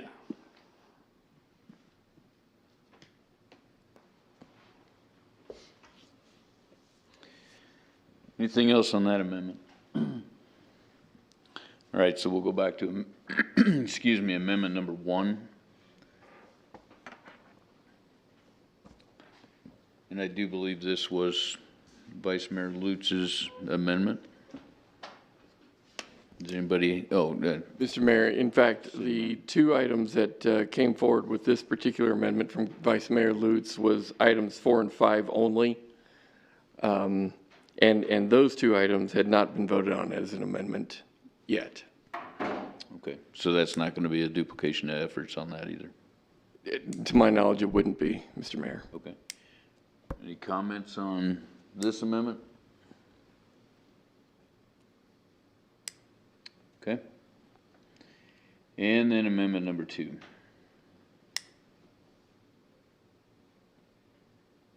Mr. Mayor, I believe this was a language change that the attorney was looking for, right, Mr. Attorney? That is correct. Okay. Okay, any discussion on that one?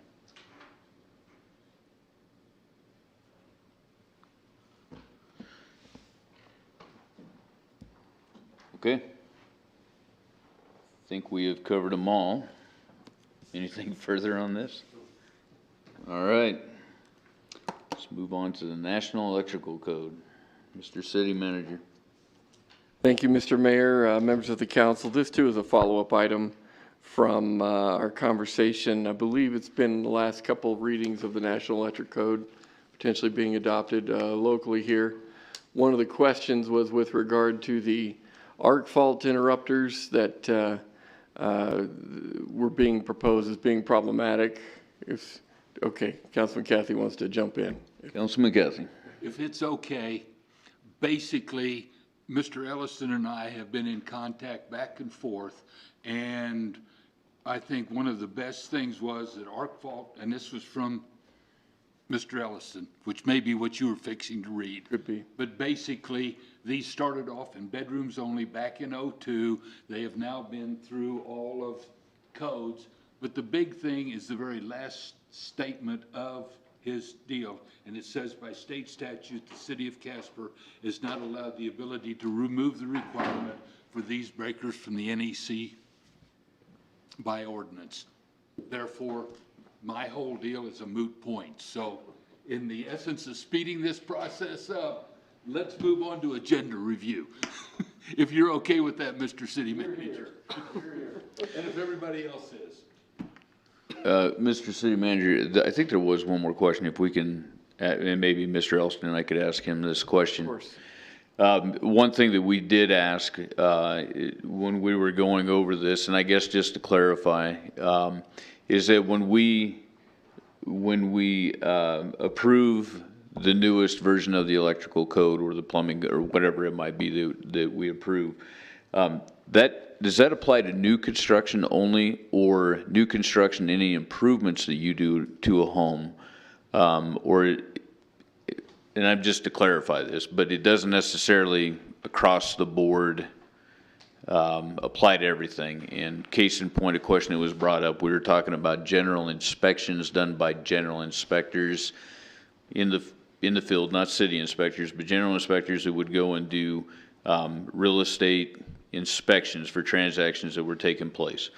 And if you had a house that's built in 1920, would you look at what we're talking about here, Would those be required to be brought up to code before that house could be sold with no improvements taking place? They're just simply making a transaction?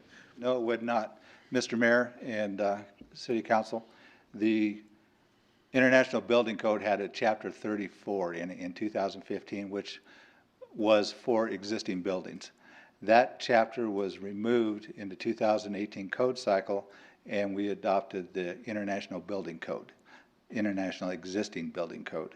And in that, there's 3 levels of alterations. A level 1 alteration means that you just basically do flooring and replace fixtures and equipment, and it's no more alteration than that. And in that existing building code, it says that you cannot make the building less safe than it was originally. Level 2 alteration is when you reconfigure doors, windows, and walls. In that, only the areas in which you do the alteration you need to bring to current code. So if you are bringing new circuitry and electrical stuff to a bedroom, that needs to meet the current code. You do not have to bring your kitchen or other areas to current code.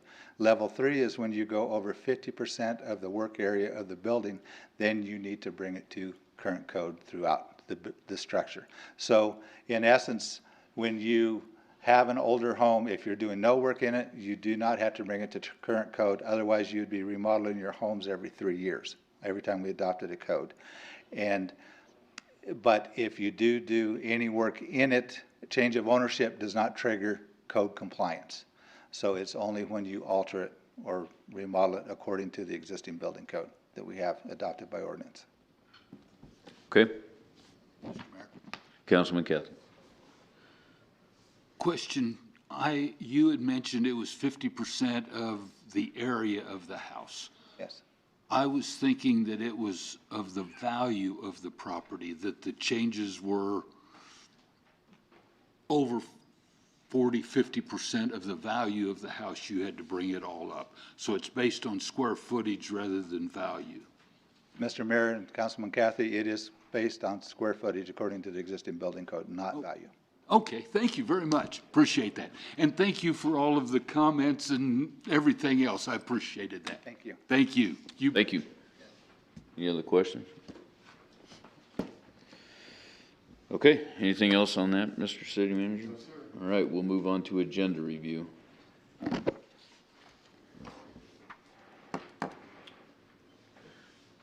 Mr. City Manager, or should I start with Councilman Cathy? Because I know. Absolutely. Yes, please do. Councilman Cathy. Thank you, Mr. Mayor. Seems like I've been the thorn in our side tonight, but basically, I feel that all we're doing is opening up a can of worms that still needs a lot more research and discussion before we start bringing it up for readings. And potentially, we maybe even should drop it at this point and go to state regulation, and that's on the massage therapist issue. Because I know those groups have been trying to establish through the state a method of licensure, and right now, from what I am hearing throughout, is there are even discussions on what universities are acceptable for certification and what aren't. And, well, if you went to Harvard, yeah, that's okay, but if you only went to Casper College, that's not adequate. And just these types of bickering amongst themselves even. And so I think these organizations need to get together and bring it up on a state level to where basically then, you know, if they don't like our ordinance, then they move to bar none. I realize that doesn't help Mr. Wenino any, but by the same token, that's one of the things that it will happen. And it's a can of worms. I think we ought to at least take it off of our docket for the council meeting next week. And if we want to put it back on a work session and bring in some more of the experts, that's fine. But I don't think we have any place waiting into it for next week. So I'll comment on that. I don't want to see this just dropped and go to the state, because they have been trying for several years to get legislation going, and it just hasn't made it anywhere yet. And then that's why we're reverting back to places like Laramie County or Cheyenne of actually passing ordinances. That's the only way it's going to get done. The bickering that I see that's taking place is that, you know, we don't have a grandfather clause in there, and you have people that have been in the business for the last 20 years that have been doing the business without any problem whatsoever. But by passing the ordinance as it is right now, we're putting a bunch of requirements in there without a grandfather clause that essentially is going to put people out of work. I don't want to do that, never intended on doing that. The other thing is that I think it's a big thorn in their side, is that we're pretty much telling them that they need to prove to us that they're not a brothel or a place of prostitution. And there's nothing that's accountable on, I guess if it was a house of prostitution, there's nothing in there that's being put back onto the person that would actually be the customer on that. And so, you know, there's, this is not just directed at we're trying to legitimize a business, but at the same time, we have illegitimate businesses in town that are getting away with it and have forever. And I think, and I've talked to several of these people that are working as massage therapists, and you know, Tokyo Massage gets closed down, and then they get inundated by the customers at Tokyo Massage, and you end up having possible sexual assaults that take place, definitely sexual harassment that takes place, and there are issues that need to be addressed, and we still have these illegal businesses that are taking place. We're not necessarily just going after them, but right now, there's really nothing on the books short of the prostitution laws that you would have to catch them in the act to actually shut these businesses down that are in that business of human trafficking. As far as where we're headed with this, I think there's questions that just need to be answered, and we need to listen to what, in my opinion, I mean, we need to sit down and listen to what everybody has to say. I've read emails that, you know, that gave us nothing. In fact, the one that was sent back to you, Mr. Henley, that said, just burn this thing up because there's nothing in there at all. This is the stupidest thing I've ever seen, and it's going to ruin my business. Okay. Well, it didn't say how it's going to ruin the business and why we should burn it up and what the resolution of the problem is. So, but I've had plenty of phone calls that have told me this is how it's going to affect us. This is how it's going to put people out of work. And these are the things you need to look at. So I agree with you in the sense that I think we should put it off and not necessarily bring it up, because I don't think we're ready to bring it up on first reading. You know, in my personal opinion, we're not. But I don't think we should kill it either, because at the same time, this is an area that needs to definitely be worked on, and I am more than happy to sit down and talk to all the people that need to be to make this right and do it the right way. But I don't want to see it just die because we don't want to take the time to do it, and it should happen at a state level. They've tried that. It's not getting traction, and honestly, if you start having city councils such as ours in Cheyenne that are going to take a stand on this and actually put ordinances in place, that's going to help them when we go to a state level to put certifications in place and have a path to follow. And in my opinion, you have massage therapists should have continuing education that takes place. They should be certified to do it. I have to do it as a realtor. Cosmetologists have to do it to cut hair. The list can go on and on and on. But I think it is an important thing, and there's a lot of massage therapists that think it's important, or they wouldn't have contacted me and we wouldn't be where we're at today. So I would ask that we don't kill it. Let's give it some more time and do some more research. That's perfectly fine. I want it removed from next Tuesday. Yep. Or I can see us heading down the same road of floor amendments and this and that. Yep. No, I totally agree. I don't think we're ready for it. Councilman Huber. Thank you, Mr. Mayor. I absolutely agree with every single thing that you have said. I would like to see us put this on our work session 2 weeks from today, because I want to see this keep moving forward, and I don't want to see it drug out any. And if Casper is going to get in the lead on this, then by God, let's be proud of the fact that we're stepping out and we're getting in the lead on this, and we're not waiting for the do-nothing people in Cheyenne in the legislature that sit there and wring their hands and, oh my goodness, we can't regulate anything. This is something that needs some regulation. It needs to be reasonable. There are things that we need to take care of. But let's move forward with it. And I'd say, I'd like to see us put it on the agenda for 2 weeks, or, 2 weeks from tonight, and keep going forward on this, because I think this is important. Okay, I'll come to you in a second. Mr. Manager, would we be able to put that on 2 weeks from now? We certainly could, which would include removing the public hearing from next week as well. Okay. Okay. Yep. Councilman Bates, if everybody's good with that, I'm not going to say okay. I'll ask everybody in a minute. Councilman Bates. And then when I get done, pal. Yeah. Okay. And I agree. I was going to propose the same thing of taking this off. The other thing is to my knowledge, the only school, college that did any type of training of massage therapy was in Sheridan, and they are no longer doing that. Nowhere else in Wyoming, to my knowledge, offers that. So we need to look at also, if we're going to require education crediting, things like that, we got to take that into consideration, that they are going to have to go out of state to get that, unless we're going to allow online courses.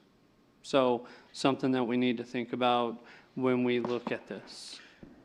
And I guess to answer some of that, Sheridan College did close down 3 months ago because they didn't have any funding anymore, but there is a massage therapy school here in town.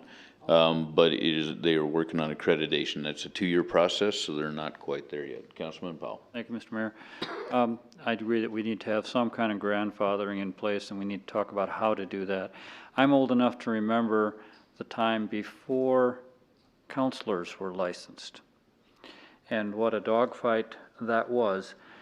But the licensure process, and I guess what I'm recommending is that we talk a lot less about Tokyo massage and prostitution, and a lot more about guaranteeing people that if they go to a service, that they will receive service from someone who knows what they're doing.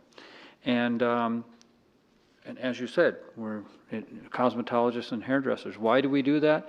So that when someone goes to one of those establishments, they know that the person has some degree of training and is not going to cause them harm. And even if a massage therapist doesn't know what they're doing and doesn't do it properly and doesn't actually injure the person, they're preventing that customer from going to someone who does know what they're doing. And so, yeah, I do think we should take the lead, but I think we should talk less about the prostitution, because I think that's really confused people, and talk more about the value of the profession, because that's really what you're saying, is that this is a valuable service that needs to be done properly, and that people need to have some assurance that when they go to someone that has this title, that they're going to have a decent service provided. So I think we should talk about it some more. We should talk about how to grandfather it, but I'm fully in favor of moving forward, and I thought you stated that very well. Okay. Anybody else? Okay, so are everybody good with taking it off the agenda for next week and putting it on the work session the week after? Okay, good. Anything else on agenda review?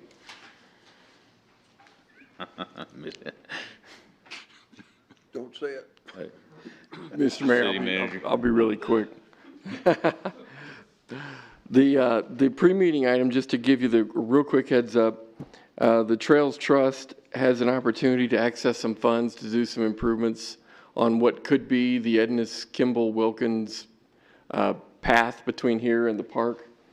And we don't like to do that without council being aware of that and knowing it and authorizing it, given that it's your asset that they would be making these improvements on. So pretty excited about those opportunities that they've found, and it won't include any tax dollars to make it happen. So we need you to we need them to have some time with you to talk about that.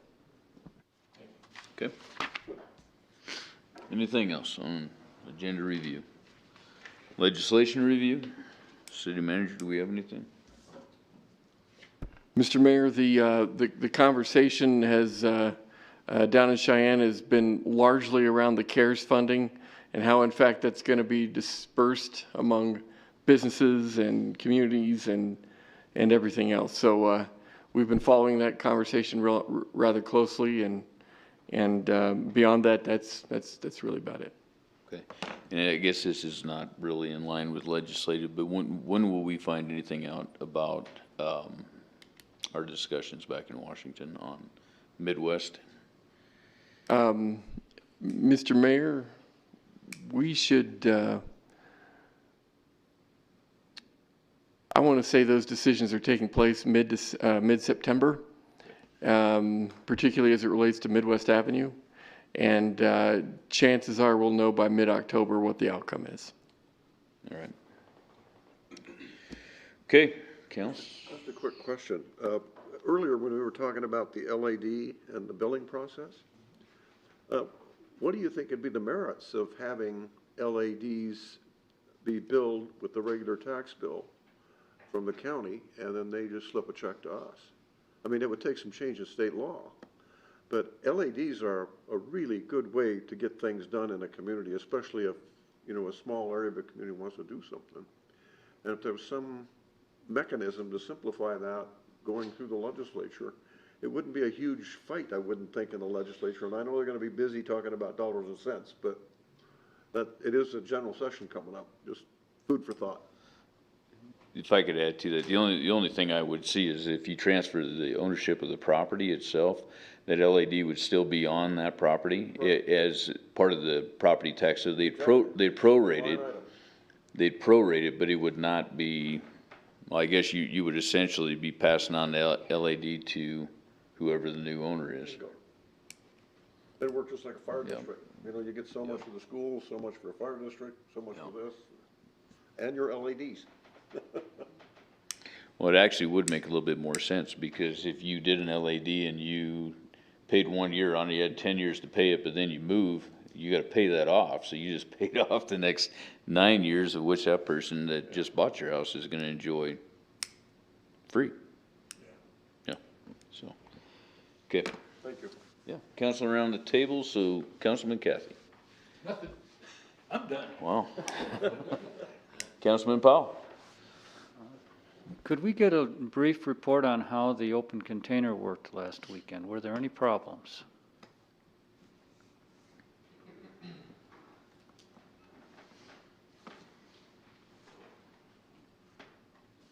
Mayor, Council, my staffing it proved to be very difficult. We literally, 3 of us picked up phones and we called everybody that was out there trying to get it to those positions filled. Ultimately, we could not do that.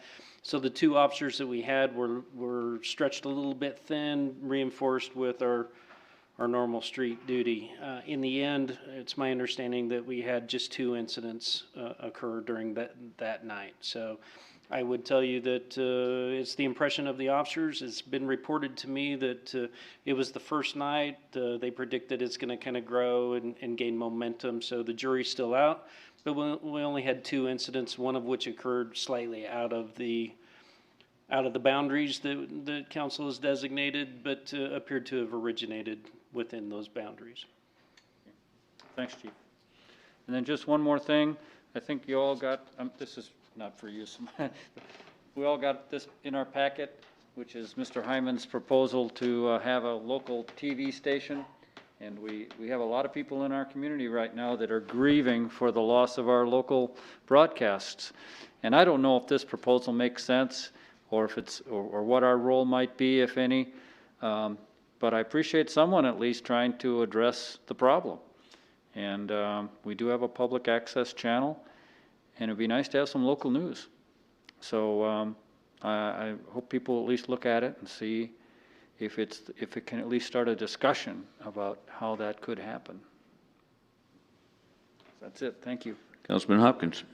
Thank you, Mr. Mayor. A couple, I guess, a question. I had a pretty long discussion with one of the business owners down near the David Street Station, and he was really concerned about the parking. He says he knows people that park in front of his new business that just stay there all day, and he was concerned about the amount of parking tickets that we're issuing and so forth. So are we kind of up to speed in terms of service officers for that? Mr. Mayor, Councilman Hopkins, we are up to speed, and as a matter of fact, we've been hanging quite a bit of paper over the last few weeks. I'd say at this point in time, we've been on it on a regular basis for about a month or so. We certainly will pay some attention to the area in question that you're bringing up and see if we can't help in that area, but indeed, not only have we been in downtown issuing those citations, but throughout a number of areas in the community where there's been a number of complaints. So we're out there. On a Davis Street Station, I know it's really a problem because people are parking there all the time, but he said, I know the people that are parking there, and they're just doing it. And I also explained to him that we got a new system that's going to be a little more efficient, but you know, he was very concerned. But anyway, thank you. Thank you. The other thing I wanted to bring up is, I know Mr. Elston's already gone, but our building report looks really good. Our 2020 monthly valuations for every month have been higher than they were last year. And the 2020 year-to-date valuation stands at about $46 million versus last year at this time it was $28 million. So while we know we've got a lot of businesses that are suffering, it looks like the construction folks are doing reasonably well, and we appreciate their efforts. So just a thank you to all the construction folks out there. That's it, sir. Councilman Bates. Thank you, Mayor. I have several things, so I'll try to do it quickly. I always want to thank the people that send me emails. I try to respond to every single one of them because that's what I'm here for. And also thank the group that did come out yesterday or last week in the hot sun, standing out there waiting for us to go through the animal care ordinance, and then we counseled and they spent all that time. So I just appreciate our community coming together on something that they're passionate about and that they come. So I wanted to say thanks to them. I went to Casper Housing Authority meeting Thursday.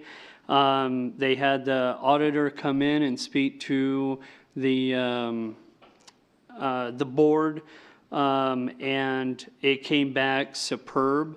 They had 3 minor findings that turned into 1 because they were supposed to be last year's and they had it this year, and there was some confusion in it. But anyways, Casper Housing Authority is doing a great job, being very frugal with their money, but also they are they're just being very careful and responsible with it, and the auditor just couldn't give enough praises on what they're doing. So with Ridgecrest and Centerpoint and North Casper School that they have and Roosevelt and so forth, and how everything lined up perfectly, exactly what the auditor wanted. They were in and out, so I want to give good kudos to Casper Housing Authority. The health department did not meet, so we didn't talk. I asked to meet with, all of a sudden I forgot his name, with Katsy, the director, Jones, right? Okay, so I met with him. Just, I spoke against the changes last year regarding the bus changes and taking away stops and things like that. And talking to him, and I did it out of my own, just to talk to him. In 2019, the city Casper buses riders was at 167,000. That's 2019. 2020, the ridership was 162,000. That is a 2.9 decrease in that. The CATSI bus 2019 riders was 45,000. 2020 was 37,500, which was a 17% lower. But with even that, that is minimal. That's from, theirs is like ours, July to June. So that's pretty impressive, even through COVID, that they're doing that well. They are the only bus places in Wyoming that did not change their scheduling due to the pandemic.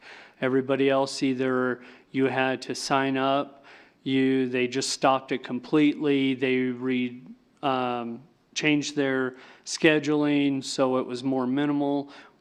CATSI did not.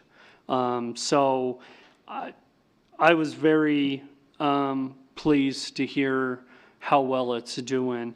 And like I said, I was worried about the ridership and eliminating the bus stops, and I will tell everybody I was wrong. I was wrong to worry about it. I was wrong to bring it up, and I'll admit that.